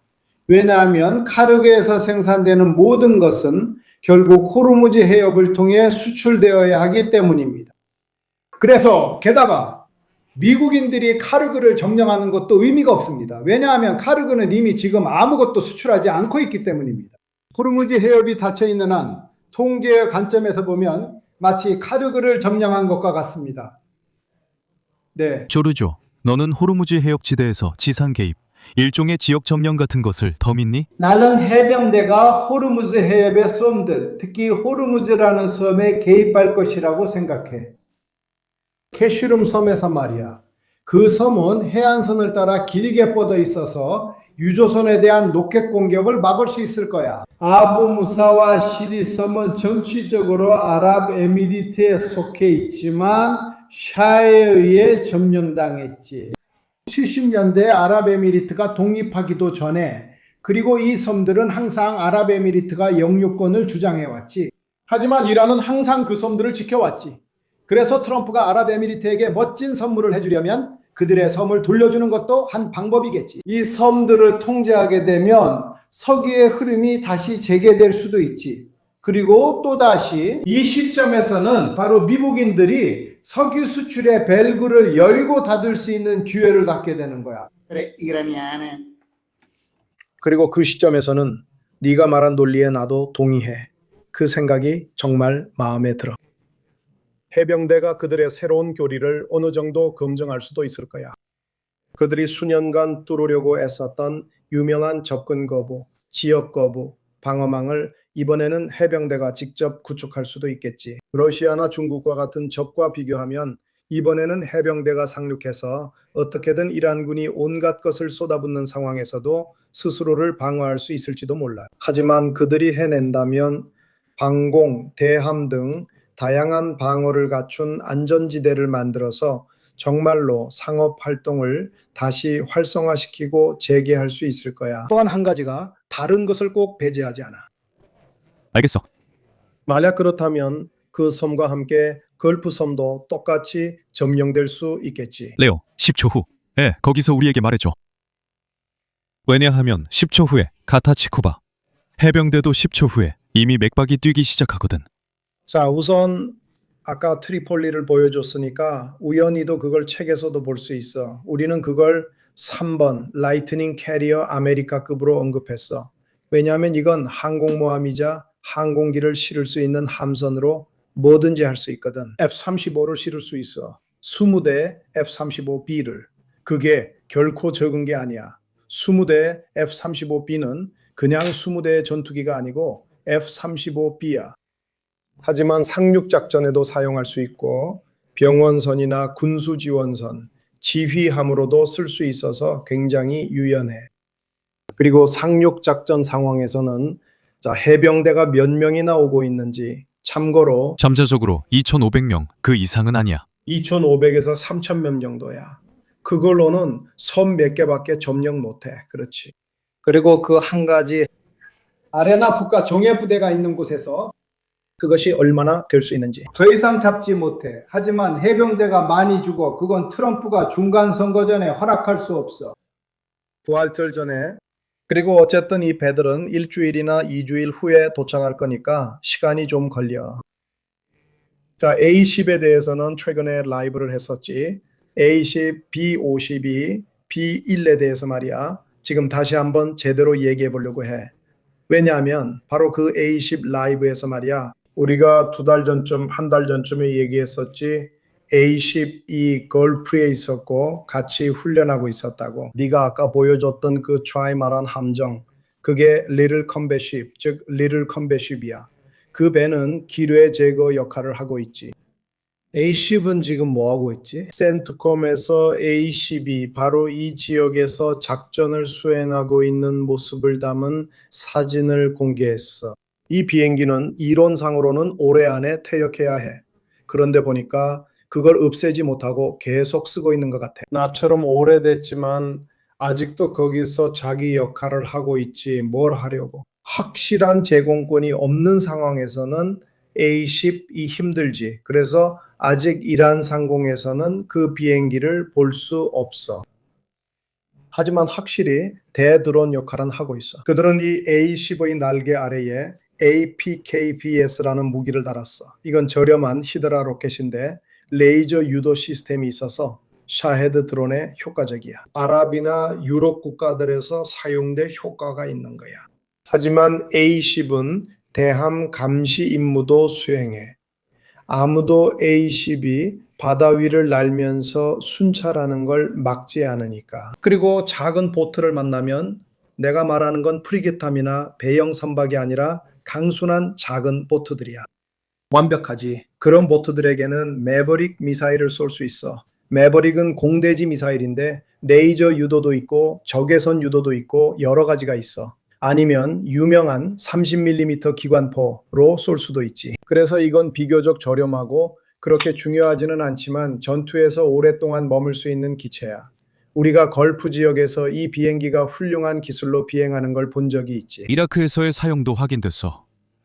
그 지역에서 맞아. 몇몇 미사일이 있어. 이라크에 있는 일부 민병대에 발사했어. 아무도 손가락질 안 해. 알룰리야. 알룰리야. 이건 3월 13일의 일입니다. 이라크 이란 민병대 쿠르드 지역에서 일어난 일이에요. 그래서 거기서 촬영했어요. 아, 몰랐네요. 이것은 놓쳤어요. 하지만 놀랍지는 않아요. 어차피 우리는 미국이 점점 더 확실하게 공중을 통제하는 모습을 보고 있으니까요. 이건 우위라고 할 수 없어요. 왜냐하면 우리가 리퍼 드론을 몇 대나 잃었는지 봤잖아요. 9대, 9대, 9대. 그러니까 아직 완전히 제공권을 장악했다고 볼 수는 없다는 거죠. 하지만 F-18 전투기가 저고도로 비행하는 것도 봤어요. 그러니까 상황이 이런 이상한 충돌, 심지어 동맹국들 사이에서도 문제가 있어요. 최근에 공개된 몇몇 새로운 영상들을 보면 사실상 도그파이트가 벌어지고 있거든요. 그래서 시야내에 있는 세 대의 비행기를 서로 구분하지 못하고 혼동하는 게 좀 이상하죠? 이상한 일들이 많아요. 우리는 그 당시 그 세대의 F, 그러니까 쿠웨이트에서 격추된 세대의 F-15에 대해 이야기했어요. 우리에게는 그게 이상하게 느껴졌죠. 한 번에 세 대라니. 그리고 아마도 사이드와인더 같은 단거리 미사일로 격추된 것 같아요. 심지어 같은 프레임에 격추된 비행기와 발사기가 함께 보이는 영상도 있어요. F-15는 미그 29와 쉽게 혼동될 만한 비행기가 아니에요. 크기도 훨씬 더 크거든요. 그리고 어쨌든 당신은 조종사가 직업이지 사무직원이 아니잖아요. 그러니까 뭔가 수상해요. 하지만 진짜 진실, 진짜로 무슨 일이 있었는지는 저도 몰라요. 뭔가 숨겨진 게 있다고 의심은 하지만 증거는 없고 그냥 의심만 있어요. 탱커 사고는 센트콤에서 확인됐고 6명의 이름도 나왔어요. 그건 그냥 항공사고일 뿐이에요.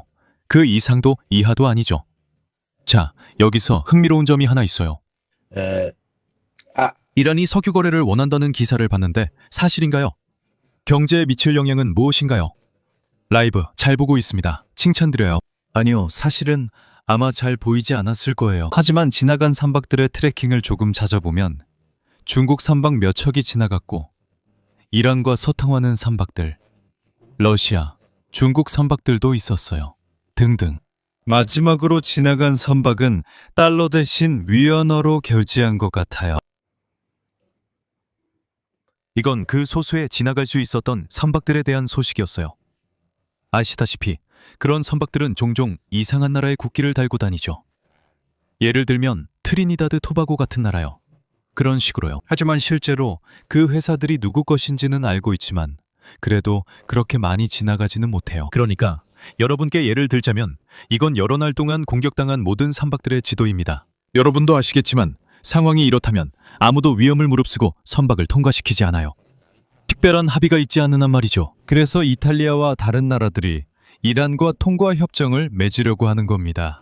그래서 거의 모든 유럽 국가들이 미국의 요청에 응하지 않으려는 겁니다. 왜냐하면 협정을 맺을 수 있다면 우리 쪽에는 굳이 총을 쏠 필요가 없으니까요. 그러면 이 상황에서 빠져나올 수 있죠. 그렇죠. 네, 이 이야기에서 특히 유럽의 입장에 대해 경제적인 관점에서 중요한 것을 보고 싶었습니다. 프랑스인들과 다른 나라들이 동지 중에 배를 보내서 도와주는 척하는 것처럼 그들도 뭔가 비슷한 시도를 할 수는 없을까요? 하지만 적극적으로 개입하지는 않는다는 전제하에요. 그리고 이걸로 돈을 받으려는 거죠. 트럼프는 우리가 봤듯이 항상 그렇듯이 나토에 대해 보복하려고 하고 이번에도 그 점을 다시 강조했어요. 늘 하는 얘기죠. 저기 5만 명, 여기 5만 명 주둔시키고 지켜주는데 아무것도 받지 못한다는 겁니다. 말씀하세요, 파울로. 계속 보험에 대해 이야기하면서요. 제 생각에는 아마 조금 틀릴 수도 있지만 미국이 이런 식의 해결책을 제안한 것 같습니다. 좋아요. 저희가 여러분을 호위하겠습니다. 저희가 배로만 호위하는 것이 아니라 보험사 대신 저희가 호위하겠다는 겁니다. 즉 여러분이 이동하는 구간을 저희가 책임지겠다는 뜻이죠. 호르무즈를 위해 제 생각에는 약 200억 달러 기금이 있는데 이 기금은 사실상 전 세계 보험 시스템을 구축하는 것입니다. 이것도 어쩌면 똑똑한 시스템일 수 있습니다. 결국 그는 이 돈은 네가 호르무즈에서 나가면 언젠가 천천히 다시 내게 돌아온다 네가 조금씩 갚는다고 말합니다. 하지만 어쨌든 나는 이란의 손에서 거의 유일한 전략적 수단인 해협 봉쇄 카드를 빼앗는 셈이죠. 이 일은 모든 게 잘 돌아갑니다. 선주들이 미국을 오버나잇 인덱스 수합처럼 사실상 오버나잇 인덱스 수합 가격으로 이용하도록 설득하는 한 모든 게 잘 돌아갑니다. 하지만 점점 사람들이 더 이상 신뢰하지 않는 시스템이 시작된다면, 왜냐하면 배 한 척만 침몰하거나 이런 배들 중 하나만 손상돼도 되기 때문입니다. 이 시스템은 버틸 수 있을 겁니다.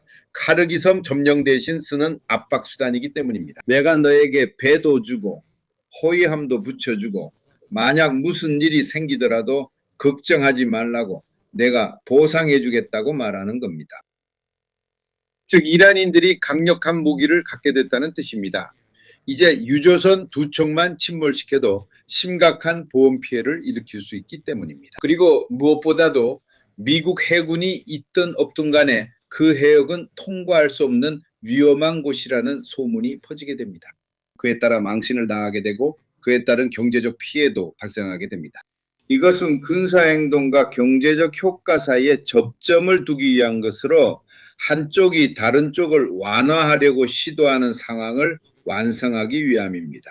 이건 뉴스입니다. 다시 말씀드리지만 200억에 대해서는 논의할 수 있지만 정말 어마어마한 금액입니다. 미국인들이 제안한 것은 전 세계 보험 시스템 대신에 선주들을 설득하는 것이었습니다. 왜냐하면 트럼프는 각국 정부와 이야기할 필요가 없고 선주들과 이야기해야 하기 때문입니다.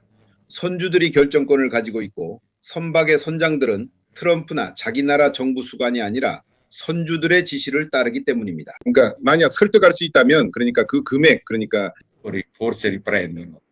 만약 안 된다면 내 생각에는 그들이 유럽인들을 끌어들여서 경호를 맡기려고 했던 것 같아.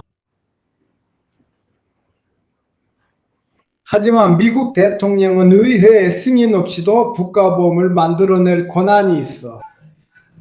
에이, 트럼프의 전능감 망상처럼 보이네. 조르조. 그런데 뭐가 놀랍다는 거야? 국제법 관점에서 피스키를 정령했잖아. 평화의 로타리 클럽이 아니라. 그런데 트럼프의 보장은 가치 지렛대로 삼을 근거가 뭐죠? 발행할 국채인가요? 이미 발행된 독채인가요? 조금만 생각해 보면 어떤 보장이 있는지 무슨 보장을 해두는지 알 수 있잖아요. 그리고 당신이 가입한 보험이 이행되려면 뒷받침할 자산이 있어야 하죠. 그러면 그는 현재의 국채를 담보로 잡을까요? 아니면 미래의 국채를 담보로 잡을까요? 선박에 보험을 제공하려면 제가 묻고 싶은 게 있습니다. 보험을 제공하려면 그들에게 그렇지 않습니다. 이건 허풍이 아닙니다. Ah, questo 저도 이게 허풍일 수 있다고 확신합니다. 하지만 선박보험보다 중요한 건 이단의 전략적 무기를 빼앗는 일입니다. 왜냐하면 만약 어떤 식으로든 돈을 주거나 뇌물을 주거나 겁을 주거나 아니면 이 모든 방법을 다 써서라도 다시 선박 운항을 재개할 수 있다면 이란이 압박을 가할 수 있는 수단은 정말 얼마 남지 않게 됩니다.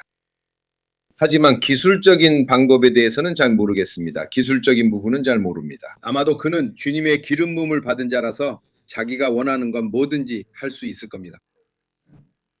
이건 경제적인 문제입니다. 저러죠. 이건 경제적인 문제야. 이 계획에는 200억 유로 상당의 해상보험이 포함되어 있고 차부가 선박을 보험에 드는 보험사들을 지원하는 핵심 파트너로 참여하고 있어.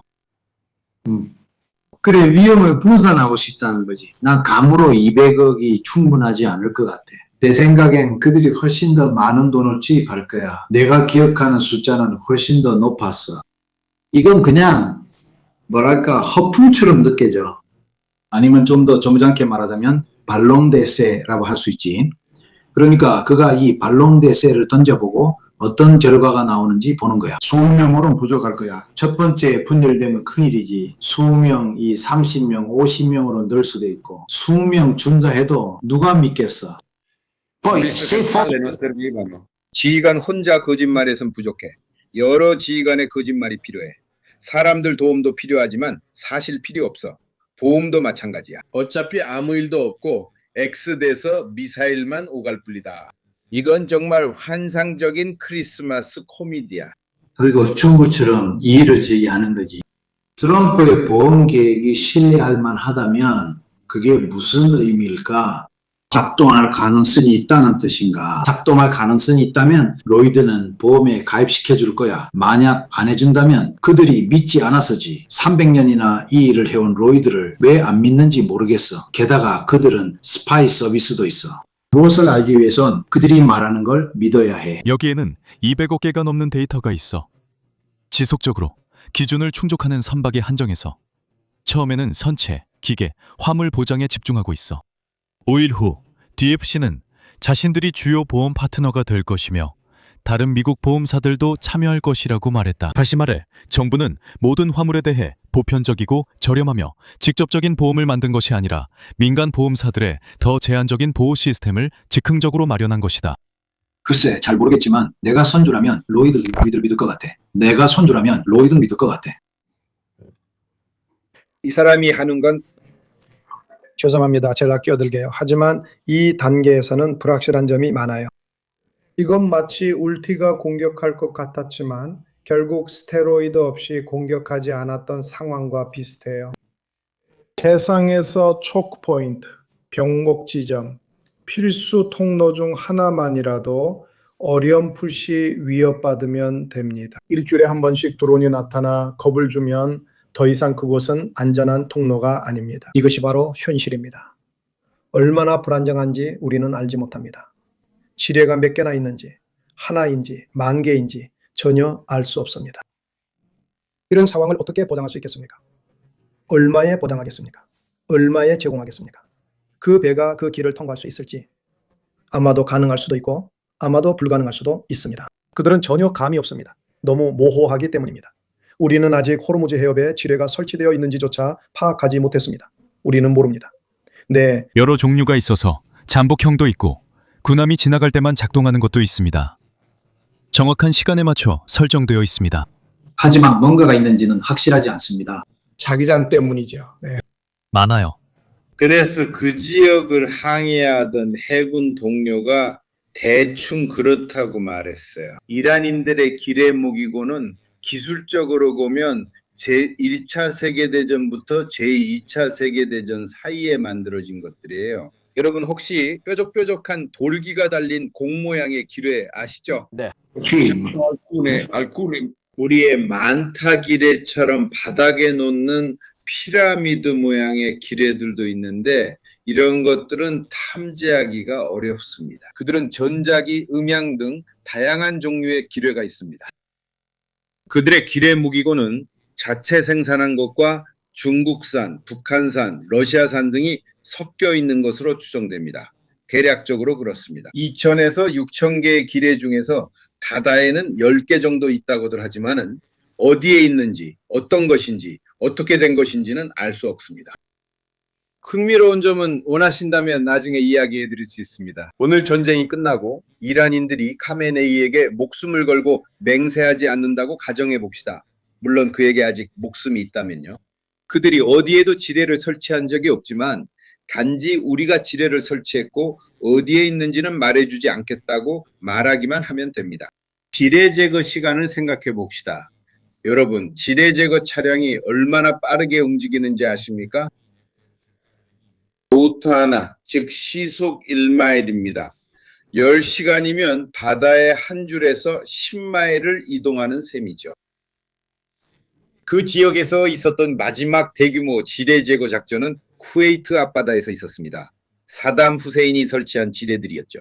그런데 사담 후세인은 목이 졸리기 전에 아주 친절하게도 지뢰밭의 위치를 알려줬습니다. 그가 이 지뢰들을 어디에 설치했는지 말이죠. 그리고 우리가 어디를 찾아야 하는지 다 알고 있었고 전 세계에서 온 30척 정도의 기뢰 제거함 함대가 있었음에도 불구하고 작전은 4달 반이나 걸렸습니다. 그리고 이탈리아인들도 있었습니다. 이탈리아인들도 있었고 그들이 오데사 해안 근처에서 했고 우크라이나인들이 처음에 지뢰를 일부 설치했으며 누군가 돌아다녔기 때문입니다. 이 작전들은 내일 끝나도 한 달 뒤에 다시 시작되는 게 아니라는 의미입니다. 지뢰의 위협이 있다면 그저 위협이 없어야 하는 게 아니라 네오가 잘 말했듯이 지뢰가 없다는 확신이 있어야 합니다. 왜냐하면은 처음에는 선원들이 경보를 울렸던 이야기가 있는데 냉장고를 지뢰로 착각한 거죠. 물에 떠 있는 냉장고가 지뢰처럼 보였던 겁니다. 해군은 검은 쓰레기 봉투를 바다에 버리는 것을 금지했습니다. 물에 뜨면 지뢰처럼 보일 수 있기 때문입니다. 그 상황의 긴장감이 어느 정도였는지 상상해 보세요. 그러니까 지뢰 제거 작업은 전 세계가 평화로운 상태에서 참여해야 하는 일인데 몇 달이 걸립니다. 그러니까 오르무즈 해역은 만약 오늘 전쟁이 끝난다고 해도 우리는 정말 골치 아픈 상황에 처하게 됩니다. 죄송합니다. 이런 표현을 써서 발칸식으로 말하자면 최소한 여름의 절반 아니면 그 이상까지도요. 그리고 우리가 개입할 수도 있습니다. 이탈리아는 쿠웨이트와 좋은 관계를 맺고 있고 우호적인 나라입니다. 우리는 수년간 안정적으로 군사 주둔을 해왔습니다. 지금은 우리가 프레데터 한 대를 잃은 문제가 있지만 유로파이터 4대가 있고 우리는 실력이 있습니다. 그리고 우리는 세계 최고 수준입니다. 우리는 기뢰 제거함도 가지고 있습니다. 아주 오래된 기뢰들, 레리치급, 가에타급, 35, 40년 된 것들, 꽤 오래된 것들입니다. 하지만 우리는 어떻게 해야 하는지 알고 있고 그것을 아주 잘 해냅니다. 그리고 혼자서는 할 수 없습니다. 일종의 바로 그때 트럼프가 모든 걸 보내라고 말할 수도 있겠죠. 지난번에는 일본인들까지 와서 지뢰 제거 작업을 했습니다. 인도인들, 중국인들, 벨기에 사람들도 왔습니다. 벨기에 해군도요. 벨기에 해군은 대부분의 전문가를 보유하고 있습니다. 벨기에 해군이 이탈리아 해군의 기뢰 제거 교리를 받아들인 거 알고 있었어? 그러니까 우리가 그들에게 우리의 교리를 준 거야. 어떻게 하는지. 그러니까 어떻게 하는지 알려주는 교리를 말이야. 하지만 그 시간은 4개월, 5개월, 3개월, 6개월 끝난 후부터 말이야.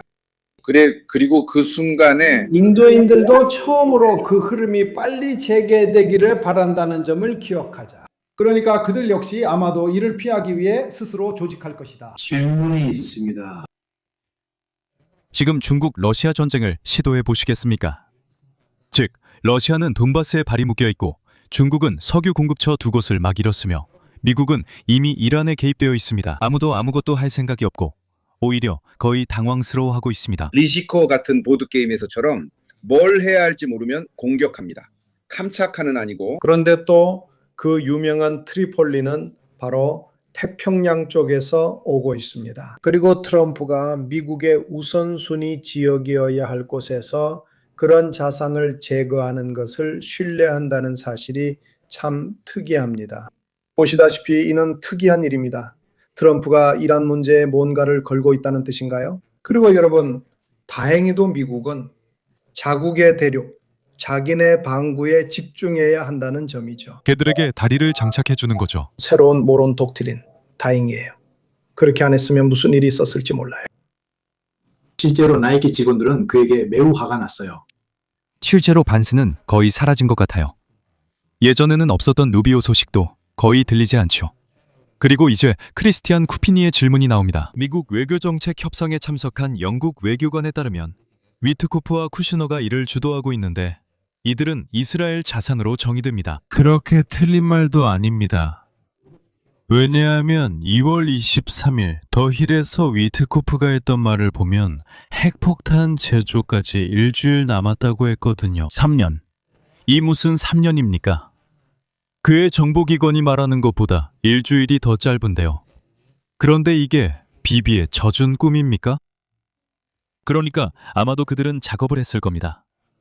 트럼프의 의견을 바꾸는 게 그렇게 어렵지는 않을 거라고 생각해요. 왜냐하면 트럼프 본인도 자기가 한 말을 스스로 바꾸니까요. 12분 동안 6번이나요? 그래서 저는 그를 속이거나 생각을 바꾸게 하는 게 꽤 쉽다고 생각합니다. 그래서 아마도 일어나는 일을 분석해보면 이득을 보는 쪽은 이스라엘입니다. 이스라엘은 이득만 챙기고 있어요. 전략적으로 이기든 전술적으로 이기든 말이죠. 어쨌든 이란은 엄청난 피해를 입었고 한동안 보복을 할 수 없을 것입니다. 저 가르비누라고 하는데요. 이번에 세계 반전 전쟁이 터진다면 그건 제 잘못이 아닙니다. 그리고 이전에는 조르조가 잘 말했네요. 감사합니다. 사라예보에서 다리를 건너면 안 됩니다. 중요한 건 이거예요. 다리를 건너지 않는 겁니다. 사라예보. 감사합니다. 한 가지 말씀드리고 싶었습니다. 한 가지 말씀드리고 싶었습니다. 말씀하세요. 말씀하세요. 아니요, 말씀드릴게요. 제1차 세계대전이 발발한 이야기입니다. 그리고 영국, 프랑스, 독일, 러시아의 국가 부채에 관한 이야기입니다. 교전국들이었죠. 전쟁 선포가 있던 날 아무도 움직이지 않았고 가격만 변했습니다. 즉 정치인들과 장군들이 생각했던 것처럼 전쟁이 아주 오래 갈 거라고 생각했습니다. 그래서 금융시장은 반응하지 않았습니다. 오늘날 금융시장의 무반응, 이건 좀 이상한 질문이지만 유럽 공공부채의 재현입니다. 사라예보 때처럼요. 그러니까 2달쯤 갈 것 같은데 그게 실수인지 아니면 제대로 보는 건지 모르겠어요. 금융시장이 완벽하지 않다는 얘기입니다. 잠깐만. 조르조. 이봐. 경제학자는 너잖아. 이런 질문에 답해야 하는 건 너지. 우리 아니야. 이제 우리도 헷갈리기 시작하네. 아니, 왜냐하면 미안하지만 경제학자라고 해서 미래를 아는 건 아니야. 경제학자는 아직 일어나지 않은 일에 대해 얘기하는 거지 조르조가 미래를 아는 건 아니야. 우리는 지난 10년 동안 계속해서 위기를 겪어왔다는 걸 말하고 싶어. 코로나, 우크라이나 전쟁 등등 계속해서 말이야. 시장과 시장에서 일하는 사람들이 이렇게 많은 위기가 연달아 일어난 걸 보면서 위기관리 메커니즘을 어느 정도 개발한 건 아니야? 계속해서 부재 조치들이 있었지. 최근 몇 년간 금융의 진짜 이야기는 중앙은행들의 개입이야. 그리고 어떤 중앙은행들이 말하자면 시장의 이동성을 쏟아부었지. 그때처럼 중앙은행이 일반 신용은행의 채권을 사들이는 거야. 이 일반 신용은행들은 채권을 팔아 많은 유동성을 갖게 됐다. 하지만 이 유동성을 실물시장에 사용하는 대신 금융시장에 사용해. 그래서 금융자산 가격이 급등하게 되는 거야. 왜냐하면 모든 유동성이 실물경제로 가지 않고 금융경제로 흘러가기 때문이지. 그래서 아무 일도 일어나지 않은 것처럼 보이는 금융시장의 성장은 사실 중앙은행들이 엄청난 통화 공급을 늘린 것을 숨기고 있는 거야. 그래서 이런 현상은 일종의 수면제처럼 작용해서 유동성으로 가득 찬 금융시장이 계속해서 상승하게 된 거야. 그리고 아무도 이게 옳은 일인지 고민하지 않았어. 그게 이 이야기야. 이제 여기서 질문은 금융시장이 어떤 대기를 할 수 있느냐는 거야. 금융시장은 심각한 위기가 있을 때 이런 대기를 할 수 있어. 여기서 중앙은행이 다시 개입해서 시중은행이 소유하고 있는 국채를 사들이는 거야. 이 시점에서 다시 이런 유동성은 시장으로 흘러가게 되고 이것이 왜 시장이 붕괴하지 않았는지를 설명해 주는 거야. 만약 그렇다면 사실 아무도 진짜로 어떻게 된 건지 모르는 거지. 나는 단지 사라예보의 유럽 채권 뒤에는 무슨 일이 일어나고 있는지 제대로 이해하지 못했다는 점을 말하고 싶은 거야. 오늘날 주식과 채권 시장이 병원 뒤에는 아마도 오일뮤스에 대한 평가나 그 밖에 무언가에 대한 판단보다는 더 큰 무언가가 있을 거야. 결국 중앙은행이 금리를 내리거나 올리는 것이 아니라 개입한다는 생각이 있는 거야. 중앙은행이 국채를 사들여 은행에 유동성을 제공하고 은행들이 이를 사용한다는 점을 주의해야 해. 금융 시스템은 그렇게 유지되고 있어. 그래서 항상 분석적인 문제야. 금융시장에 그런 식의 판단을 함부로 부여해서는 안 돼. 그런데 조르조, 네 말이 흥미로운데. 며칠 전에 내가 인공지능 주제로 라이브 방송을 했어. 그리고 우리는 블랙록의 알라딘 첫 번째 프로토타입에 대해서도 이야기했어. 그게 뭐냐고. 그건 가서 어떤 주식에 투기하는 소프트웨어가 아니야. 그 소프트웨어는 기본적으로 어떤 주식이 최악의 시나리오와 최상의 시나리오에서 어떻게 움직일지 보려고 했어. 그래서 말하자면 확실한 흐름, 확실한 수익을 예측하는 거였지. 아마도 이미 3개월, 6개월, 9개월 등에서 어떤 시나리오가 펼쳐질지 모든 계산을 다 해봤을 거야. 그들은 이미 대처법을 알고 있어. 한계가 있으니까. 아니요, 우리 군인들에게 묻고 싶어요. 기술적인 한계가 있잖아요. 우리는 도크에 있는 항공모함이 있고 연료를 보급하고 있고 등등. 또 다른 항공모함은 화재가 났었죠. 휴식이 필요해지기 전에 얼마나 작전을 할 수 있습니까? 너도 마찬가지야, 레오. 셀룰레, 유지보수 등등. 탄약이나 음식 같은 면에서 한 척에 얼마나 자급자족할 수 있습니까? 연료는 제외하고요. 제가 듣기로는 한 번도 항해하지 않고 1, 2년 있을 수 있다고 하더라고요. 하지만 그 외의 것들은 피로, 인원, 생활 공간 등등이요. 네, 대답해 주세요. 네, 아니, 아까 군인들 얘기하셨잖아요. 그래서 저도 모두 뒤에 줄을 섰어요. 저도 모두와 함께 했어요. 이 부분에 대해 아는 대로 말씀드릴게요. 저는 정말 무지해요. 저는 그냥 말단이에요. 자, 모든 전투함 주변에는 항상 보급을 담당하는 물류 시스템이 있습니다. 우리도 그런 물류함이 있는데 바로 불카노급입니다. 이게 바로 그런 역할을 합니다. 이론적으로는 정기적으로 보급을 받으면 한 달 이상, 어쩌면 2달도 버틸 수 있습니다. 하지만 결국 인간의 피로라는 문제도 있습니다. 이건 이스라엘에도 해당됩니다. 이번 전쟁 초기에 이스라엘은 200대 이상의 전투기를 투입했습니다. 그렇다고 생각합니다. 그들이 250대, 300대 정도 가지고 있다면 그건 정말 많은 겁니다. 그리고 그 전투기들의 정기적인 정비도 해야 하죠. 그러면 항공모함에는 있습니다. 사고들이 이미 모든 장비가 완벽하게 준비되지 않았다는 증상일 수 있고 스트레스와 부주의가 생기기 시작했다는 신호일 수도 있습니다. 조종하는 인원들의 피로도 있고 정비를 담당하는 인원들의 피로도 있습니다. 제가 말했듯이 그리고 또 있습니다. 니미츠급과 포드급 항공모함에는 평균적으로 75대의 전투기가 있습니다.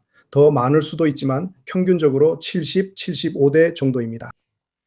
전투기만 해도 상당히 많고 그 외에도 헬리콥터, 레이더 항공기인 호크아이, 호크, 우편기 등 여러 종류가 있습니다. 전투기만 75대입니다. 물론 피크치도 있고 하루에 많은 출격을 할 수도 있습니다. 지금은 정확한 수치를 가지고 있지 않지만 찾아볼 수 있습니다. 하지만 결국에는 평균적으로 봐야 합니다. 이걸 surge라고 부르는 것 같은데, 즉 어떤 순간에는 출격 횟수가 극도로 많아지는 때가 있습니다. 하지만 이후에는 승무원 휴식과 장비 점검을 위해 출격을 줄여야 합니다. 정확한 시간을 말하기는 어렵습니다. 수많은 변수들이 있기 때문입니다. 하지만 항공모함 한 척만으로 계속 작전할 수는 없습니다. 현재 페르시아만 앞바다에는 한 척만 작전 중입니다. 다른 한 척 포도함은 도착했었는데 화재 사건이 있었고 지금은 돌아가고 있는 것 같습니다. 제 기억이 맞다면 크레타로 돌아가고 있는 것 같은데 확실하지는 않습니다. 자, 그렇습니다. 또 다른 한 척 부시함이 오고 있습니다. 오고 있는 것 같은데 어디 있는지 기억이 안 납니다. 아마 대서양 한가운데에 있을 겁니다. 이라크 2003년 항공모함이 5척이었습니다. 제가 기억을 더듬고 있습니다. 다행히 파울로가 저를 도와주고 있습니다. 네, 맞아요. 5척입니다. 제가 계속 생각해 볼수록 이 이야기가 시작됐을 때 전력이 완전히 배치된 상태가 아니었던 것 같습니다. 전력은 아직 증강 중이었고 가속화가 있었습니다. 우리가 아는 이유들 때문이죠. 맞는 상황입니다. 왜냐하면 모두가 모든 라이브 방송을 본 것은 아니니까요. 이번에 낮 시간에 작전이 시작된 이유, 보통은 밤에 시작했는데 그 이유가 뭐였죠? 그리고 거기에는 약간의 정치적 함정도 있습니다. 솔직히 말해서 그들을 의회 협상에 초대했다는 점이요. 그 후에 그들은 돌아와서 미국인들과 유엔 관계자들과 논의했던 내용에 대해 다시 모여서 이야기했습니다. 그리고 그들이 바로 거기서 공격을 받았습니다. 왜냐하면 그들이 모였기 때문입니다. 이제 나쁜 생각만 해도 죄가 된다고 하죠. 비비 트럼프가 그런 함정을 떠올렸을 수도 있지만 저는 그가 그런 걸 꾸밀 것 같진 않아요. 하지만 이스라엘인들은 그들에게 모일 이유를 줬습니다. 그리고 글로리어스 바스터즈를 인용하자면 하지만 또는 한 바구니에 언젠가는 전쟁도 끝나고 다시 모여야 해. 그리고 네가 지금 하는 말이 무슨 의미가 있겠어? 네가 과거에 정상회담을 할 때마다 약속을 지키지 않거나 거기에 참여한 사람들을 죽였던 게 이력이라면 말이야. 이런 상황에서 어떤 약속을 해도 집에 돌아가면 사람들이 널 바라보면서 그래 희망은 있지만 잘 모르겠어 라고 말하는 거야. 항상 무너져 버리잖아. 기억나지? 그때도 그랬잖아. 그래 항상 속게 돼. 예를 들어 쿠르드족을 봐. 5번째로 내가 너희가 먼저 가 우리가 곧 따라갈게 라고 말했을 때 이번에는 우리는 잠깐 생각 좀 해볼게 라고 했어. 왜냐하면 이전 일들을 봤을 때 지난 4번 동안 우리를 먼저 보내놓고 우리가 상대해야 할 사람들이 먼저 우리에게 총을 쐈고 그 다음엔 너희도 뒤에서 우리에게 총을 쐈으니까 이번에는 너희가 해봐. 쿠르드족도 마찬가지로 사실 선택지가 많지 않잖아. 내가 그들에게 말했지. 만약 국가를 원한다면 이 전쟁을 해. 이번이 마지막이야. 5번째로 그렇게 말하는 거라서 이번에는 그들이 별로 믿지 않았어. 그래서 언젠가는 국가들의 말이 얼마나 가치 있는지 평가해야 할 순간이 올 거야.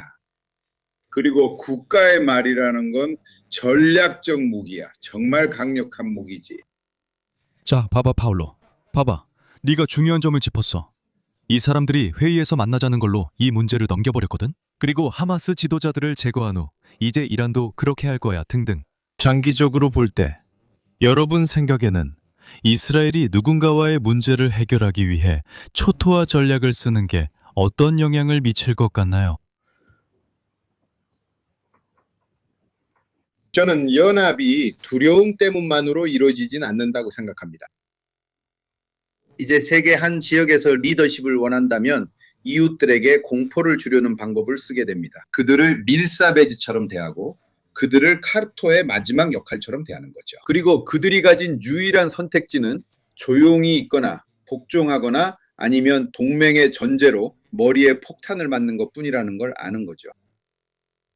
조금만 멀리 가도 그래요. 이스라엘의 영토 면적을 보면 바실리카타보다 조금 더 큰 정도라는 것도 감안해야 하죠.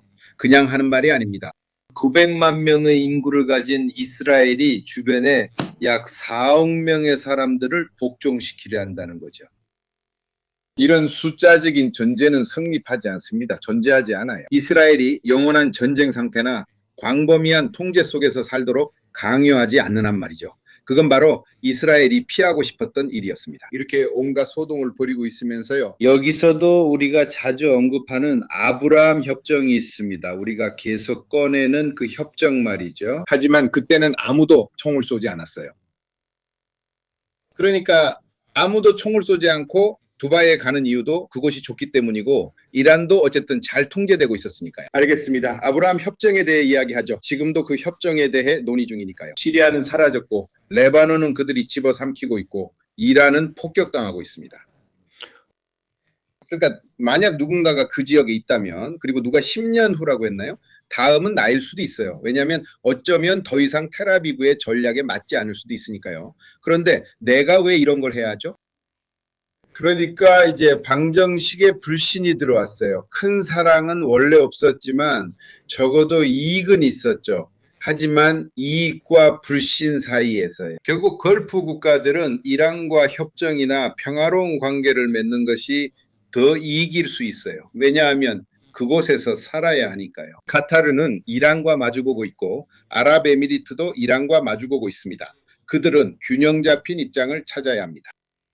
이란이 그들에게 보여줬기 때문에 아무리 미국의 보호를 받고 이스라엘의 공격을 받더라도 4번의 포격이면 충분하다는 걸 알게 됐습니다. 그들은 항상 행동과 실행 사이에서 망설이고 그들의 경제적 부와 명성도 결국 물거품이 되고 맙니다. 그래서 그들은 아비브, 테헤란과 균형을 찾는 것이 자신들을 보호할 수 없는 다른 누군가와 함께하는 것보다 훨씬 이득이라는 걸 압니다. 100번 중 100번 그렇죠. 이런 일들은 결국 끝나고 누군가는 생각하기 시작합니다. 주제와 관련 없는 질문들은 맨 마지막에 다루겠습니다. 그러니 저에게 다시 상기시켜 주세요. 우리는 젤렌스키가 드론 방어 보호를 제공했다고 본 적이 있습니다. 그는 학대를 받았지만 사실 어제 젤렌스키의 발표에 따르면 여러 나라의 200명 이상의 전문가를 파견했다고 합니다. 트럼프가 처음에는 예라고 했다가 나중에는 아니라고 했죠. 바비, 부세, 그건 어떻게 된 거죠? 하지만 실제로 200명의 우크라이나 전문가들, 이미 여러 나라, 4-5개국, 쿠웨이트, 브레시아, 바레인, 사우디아라비아, 아랍에미리트 등으로 파견되었습니다. 젤렌스키의 공식 성명입니다. 그래서 왜 사람들이 아직도 젤렌스키에 집착하는지 모르겠어요. 헝가리의 오르반을 보면 흥미로운데 오르반의 모든 정치 캠페인이 젤렌스키입니다. 바렌 마자르인도 어느 순간 이렇게 말했죠. 나도 여기 있어. 그래, 그러니까 우리 둘만 있는 게 아니라 우리 셋이 있다는 거지. 그래서 어떤 사람들이 이런 것들에 얼마나 집착하는지 보는 게 흥미로워요. 자, 더 이야기하고 싶은 다른 점이 있나요? 오리오, 너도 답변하고 싶어? 하지만 신뢰에 대한 이야기는 나는 네가 주로 미국에 대해 이야기하는 줄 알았어. 그리고 미국에 대한 신뢰 말이야. 그리고 그게 바로 리더십의 문제야. 트럼프의 리더십이지. 왜냐하면 트럼프는 미국을 마치 세상에서 가장 큰 장난감처럼 도시 사용하고 있으니까. 그는 그 장난감의 주인이고 재미있게 놀고 싶어해. 그리고 분명히 자신의 임기가 끝난 후에 무슨 일이 일어날지는 별로 신경 쓰지 않아. 그래서 맞아. 그는 실제로 미국에 대한 전 세계 신뢰를 상당 부분 훼손하고 있어. 왜 소프트 파워일까? 미국인의 소프트 파워는 아마도 미국이 세계에 대한 패권을 행사하는데 가장 강력한 카드였을 거야. 그런데 트럼프가 그걸 훼손하고 있어. 실제로 그가 캐나다, 유럽, 호주, 일본과 다툴 때를 보면 알 수 있어. 그렇다고 해서 캐나다, 일본, 유럽이 고립되는 건 아니야. 고립되는 건 그 사람이고 그가 공격하는 다른 나라들은 오히려 서로 뭉치게 돼. 왜냐하면 그들은 그 사람보다 서로를 더 신뢰하기 때문이야. 그래서 이 문제는 아마 트럼프의 후임자, 설령 민주당 출신이라 하더라도 마주하게 될 거야. 전 세계가 미국을 신뢰하지 않는다는 게 큰 문제야. 이스라엘에 관해서는 여기서는 나는 좀 덜 동의해. 왜냐하면 이스라엘 입장에서는 상대방의 지도부를 타격하는 전략은 비대칭적인 적을 상대로 한 전형적인 타겟팅 전략이야. 또는 원한다면 전형적인 대테러 전략이라고 할 수 있지. 상대방의 지도부를 타겟팅해서 공격하고 제거하는 거야. 위에서 아래로. 상대방의 지도부를 말이지. 비대칭적인 상대지. 그리고 이스라엘의 진짜 적들, 즉 이스라엘 국민에게 실제로 물리적 피해를 주는 적들은 비대칭적인 상대들이기 때문에 당연히 이스라엘은 내가 상대방의 지도부를 제거하면 결국 누구와 협상해야 하느냐는 문제는 신경 쓰지 않아. 왜냐하면 이스라엘은 항상 테러리스트들과 협상하지 않았고 모든 비대칭적인 적들을 테러리스트로 낙인 찍었기 때문이야. 하지만 국가와의 관계는 다르지. 실제로 이런 전략은 걸프 국가들, 요르단, 사우디아라비아와는 사용하지 않아. 이란과 그렇게 한다는 사실, 즉 이란이 비대칭적인 적이 아니라 국가라는 점에서 말이야. 이것은 이스라엘이 정권교체라는 가설을 완전히 배제했다는 것을 암시해. 이스라엘은 새로운 이란 정부와 대화할 계획이 없어. 왜냐하면 새로운 이란 정부가 생길 거라고 기대하지 않기 때문이야. 그리고 현재 이란 정부와도 대화할 의사가 전혀 없어. 단지 그 정부가 해를 끼치지 못하도록 만들고 싶을 뿐이야. 이 전략이 실제로 효과가 있을지는 두고 봐야겠지만 정보기관의 관점에서 나는 이것이 이스라엘의 행동 방식이라고 보고 있어. 그래, 흥미로운 점이야. 미국인들은 이란을 뱀처럼 보는 것 같고 이탈리아는 머리가 잘렸다고 생각하지만 다른 사람들은 이란이 히드라처럼 머리가 여러 개라는 걸 알고 있어. 실제로 그들은 마지막으로 제거한 사람뿐만 아니라 X에 올라온 메시지들까지도 신경 썼어. 그들은 일부러 아니야, 이건 우리가 직접 한 거야. 미국의 도움 없이 라고 강조했지.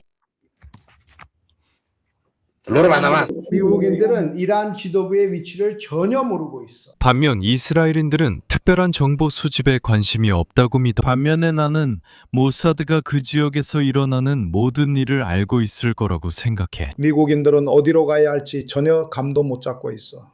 나는 대련님과 전적으로 동의하지만 처음부터 그렇게 생각했어. 미국이 말하는 그 유명한 엔드 스테이트는 무슨 체제 건설이나 대단한 정부 구조가 아니야. 우리는 이라크에서 봤고 아프가니스탄에서 봤고 지금은 베네수엘라에서 보고 있어.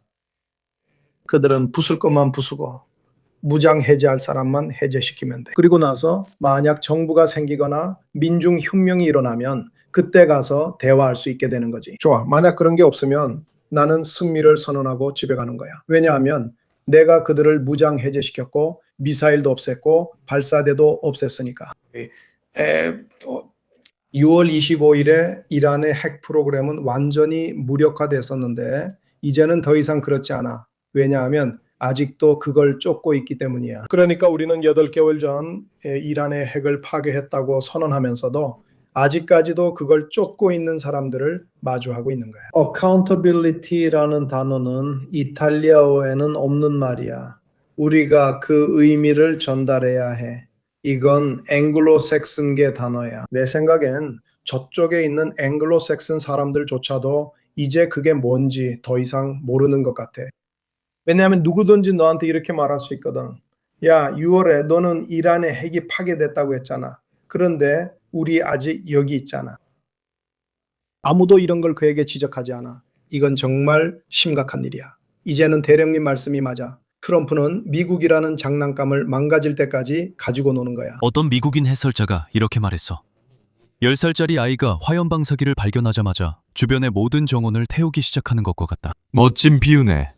크리스티아노 고피니, 알파라스가 너에게 질문이 있어. 추도사가 자신의 권력을 이용해 자신과 자신의 고객을 부유하게 만드는 것이 당연했던 시절. 도나토처럼 말이야. 그는 전쟁과 관련된 사건들에서도 내부자 거래가 일어난다고 이야기해. 폴리마켓에서는 이상한 베팅들이 있어. 미국의 공격이 일어나기 30분 전, 1시간 전에 그런 베팅이 터져. 그리고 누군가는 수백만을 벌어.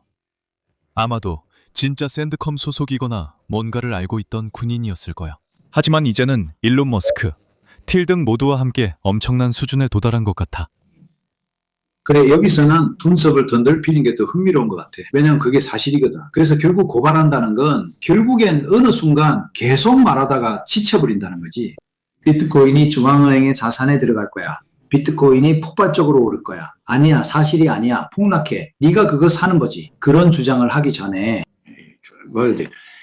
요점은 그게 아니고 이 이야기 관련해서 Foreign Affairs에 흥미로운 기사 2개가 있어. 첫 번째 기사는 새로운 정치체제에서 우두머리가 있고 그를 둘러싼 예스맨들이 있다는 내용을 말하고 있어. 이런 시각의 진원적인 예가 바로 푸틴인데 그는 거대한 테이블 앞에 혼자 앉아 있었고 그 테이블 너머에는 아주 멀리 떨어진 사람들이 앉아 있었지. 그리고 모두가 그에게 동의한다고 말하지 아무도 감히 반대 의견을 말하지 못해. 미국 시스템도 점점 독재자가 있고 그 주위에 벌벌 떠는 예스맨들만 있는 구조로 변해가고 있어. 러시아 시스템은 이미 오래전부터 그랬지. Foreign Affairs에 따르면 시진핑이 동의하지 않는 장군들을 제거한 뒤 중국도 비슷한 상황인 것 같다. 그리고 그와 의견이 다른 사람들은 모두 부패했다고 해. 이 부분은 오래된 이야기야. 그래, 거기에도 이런 일이 있어. 체벌력이 점점 더 독재적으로 그리고 개인화돼가는 시스템이야. 두 번째 기사도 Foreign Affairs에서 나왔고 클레프토크라시를 다루고 있어. 왜냐하면 이런 식으로 인물들에게 집중되는 구조 안에는 그 주변 사람들에게 온갖 특혜와 부의 축적 같은 시스템도 존재하기 때문이야. 아마 중국에서는 덜할 수도 있지만 중국에 대해서는 잘 알려진 게 별로 없고 확실히 러시아와 미국에서는 그렇지. 그래서 우리는 새로운 정치체제의 직면에 있는 거야. 왜냐하면 러시아 역사를 아는 사람들은 알겠지만 소련에서도 그랬거든. 공산당 내부에서는 토론이 있었어. 공개적으로 이루어지진 않았지만 반대하는 사람도 있었고 동의하지 않는 사람도 있었고 논쟁도 있었지. 그 다음에는 분명히 사람들이 아무 실수도 하지 않는 것처럼 보이지만 내부적으로는 그런 게 있었어. 그런데 우리 친구 푸틴의 경우에는 이런 게 없어. 왜냐하면 토론이 없고 변증법적인 논의 자체가 존재하지 않거든. 그래서 포스트 공산주의 시기와도 차이가 있어. 맞아. 왜냐하면 더 집중된 변화가 있거든. 권력 말이야. 거기서는 권력을 당이 가지고 있었지 한 명의 리더가 가진 게 아니었어. 맞아. 나는 항상 소련, 즉 1억 9,300만 명의 러시아 사람들이 60만 명의 KGB 요원을 두고 있었다는 점을 지적해. 오늘날 푸틴 아래에서 말이야. 현재 인구가 1억 4,200만 명인데도 51만 2천 명이 있다. 그건 연합이야. 하나의 연합이지. 그래서 저에게는 Foreign Affairs의 이 두 기사를 보는 것이 왜 중요했냐면요. 저 사람 당근 모자 쓴 미친 사람 봐 라고 말하는 대신에 여기선 더 심한 게 있어요. 당근 모자, 미친 사람. 왜냐하면 이 시스템에는 소위 견제와 균형이 없기 때문이에요. 미국의 견제와 균형은 어디냐고요? 모두가 헤이 견제와 균형이라고 말하는 그거예요. 이 사이트에 대해 마지막으로 한 가지 더 말씀드리자면 민주주의와 독재의 차이는 의사결정이 내려지는 속도입니다. 독재 체제는 결정을 빠르게 내리지만 모든 결정을 충분히 논의하지 않기 때문에 엄청난 실수를 저지릅니다. 민주주의는 느리지만 모든 변수에 대해 더 많이 논의하기 때문에 실수를 덜 합니다. 그래서 민주주의가 느리고 지루하다고 반대하는 사람은 사실 반민주주의자입니다. 오히려 그는 위험을 원하고 심지어는 실패를 원합니다. 왜냐하면 보통 독재 정권은 민주주의가 저지르지 않는 수많은 실수를 저지르기 때문입니다. 하지만 쉽게 말해 민주주의는 일을 시작하기 전에 더 오래 논의합니다. 그래서 우리는 미국과 러시아에서 별다른 수고 없이 결정이 내려지는 시스템 안에 있습니다. 그래서 그들은 그냥 그렇게 진행됩니다. 아주 안 좋죠. 보세요. 모스크바에서 돌던 농담이 있었는데 푸틴과 히틀러의 차이점에 관한 것이었습니다. 푸틴은 히틀러처럼 3주 만에 키예프를 점령할 수 있다고 생각했어요. 히틀러가 2주 만에 프랑스를 점령했던 것처럼요. 그는 자신이 독일 산업도 베어마우트도 기회 없다는 사실을 잊어버렸죠. 그래서 당신도 이런 결정을 3주 2일 만에 내리는 거예요. 지금과 다르지 않죠. 내가 가서 붕, 둥, 붕 끝내는 거죠. 그러면 이번 개인주의적인 상황에 비비도 추가하겠어요? 뭐 이런 식으로. 모든 건 이상한 강자들까지도 다 포함해서요. 하지만 여기서는 아무것도 읽지 않았어요. 아마 그런 것 같다고 의심해요. 그러니까 질문하신 분께 답변 드리고 싶은 것은 우리가 권력의 독재적이고 개인주의적인 집중과 관련된 국제정치에 새로운 국면에 들어섰다는 점입니다. 클레프토크라틱해지는 우주들, 그런 우주들 속에서요. 크로도스 X 알타입니다. 이 점을 이해하지 못하면 계속 이상한 일들에 놀라게 됩니다. 하지만 그런 일들은 우연이 아닙니다. 나는 우크라이나를 차지하고 이란에 가고 생각을 바꾸고 이것저것을 합니다. 푸틴은 적어도 더 일관성이 있다고 말할 수 있습니다. 그는 생각을 덜 자주 바꿉니다. 그러니까 공간을 보면 알 수 있습니다. 주의하세요. 우리는 이제 군주에게 조언자가 없는 새로운 세상에 살고 있습니다. 제가 멈춰드릴게요. 로봇 오스만이죠? 그를 진정시킬 소파도 없어요. 그러면 마지막 질문에 답하기 전에요. 그리고 인사드릴게요. 왜냐하면 저는 내일 일찍 출발해야 하거든요. 밀라노에 있는 국립대학교에 가야 해서요. 게시글을 보시면 지안놀리 교수님과 우크라이나에 대해 이야기할 예정이에요. 그래서 저는 1시쯤에는 이미 거기 있어야 해요. 2시에 그리고 16시 30분에 시작합니다. 그들은 저에게 이란인들이 그 지역에서 쿠르드족을 폭격하고 있다고 말합니다. 그러니까 분명히 그곳에서는 공격하거나 어쨌든 그들을 억제하려는 의도가 있는 것 같습니다. 그래서 저는 여러분 모두에게 감사드리고 신사 여러분, 이제 마지막 문제만 남았습니다. 라라 이안니인가요? 아니면 라라 지안니인가요? 정보에 감사드립니다. 그가 허세를 부리느라 지난 몇 주 동안 여기저기 좀 돌아다니면서 아직 장군들이 모습을 드러낼 수 있다는 걸 보여주려고 했던 거죠. 정말 큰 실수였습니다. 인공지능을 활용한 정보 수집입니다. 그리고 몇몇 드론이 그를 사실상 추적했고 그는 자신의 은신처 중 한 곳 근처에서 실제로 공격을 받았습니다. 그는 운명을 시험하고 싶을 때 이미 28일에 그를 죽이려고 시도했었고 그는 그때도 도망쳤었습니다. 감사합니다. 여러분, 다시 말해주세요. 그 사람의 루체도 잡혔어요. 그와 함께요. 자, 대충 이런 느낌이에요. 그래서 이런 것들은 나중에 다룰 거고 쿠바도 다룰 거예요. 디에고 바티스테사도 다시 올 거예요. 왜냐하면 거기에도 보보니가 있으니까요. 트럼프의 마지막 말. 쿠바도 차지할 수 있어. 왜 안 돼? 내가 미국 대통령이 될 수도 있지. 그래. 그렇지. 리아드도 포자에 있잖아. 어차피 그거 있으니까. 몰리세. Molise 몰리세 전체는 아니야. 몰리세는 아니야. 나는 그걸 찾을 수 없어. 왜냐하면 그래, 불쌍한 사람들도 그렇지. 아무튼 소련 인물인 그로미코의 멋진 말이 생각나. 그는 아주 멋진 말을 했는데 지금은 그 말이 그리워질 정도야.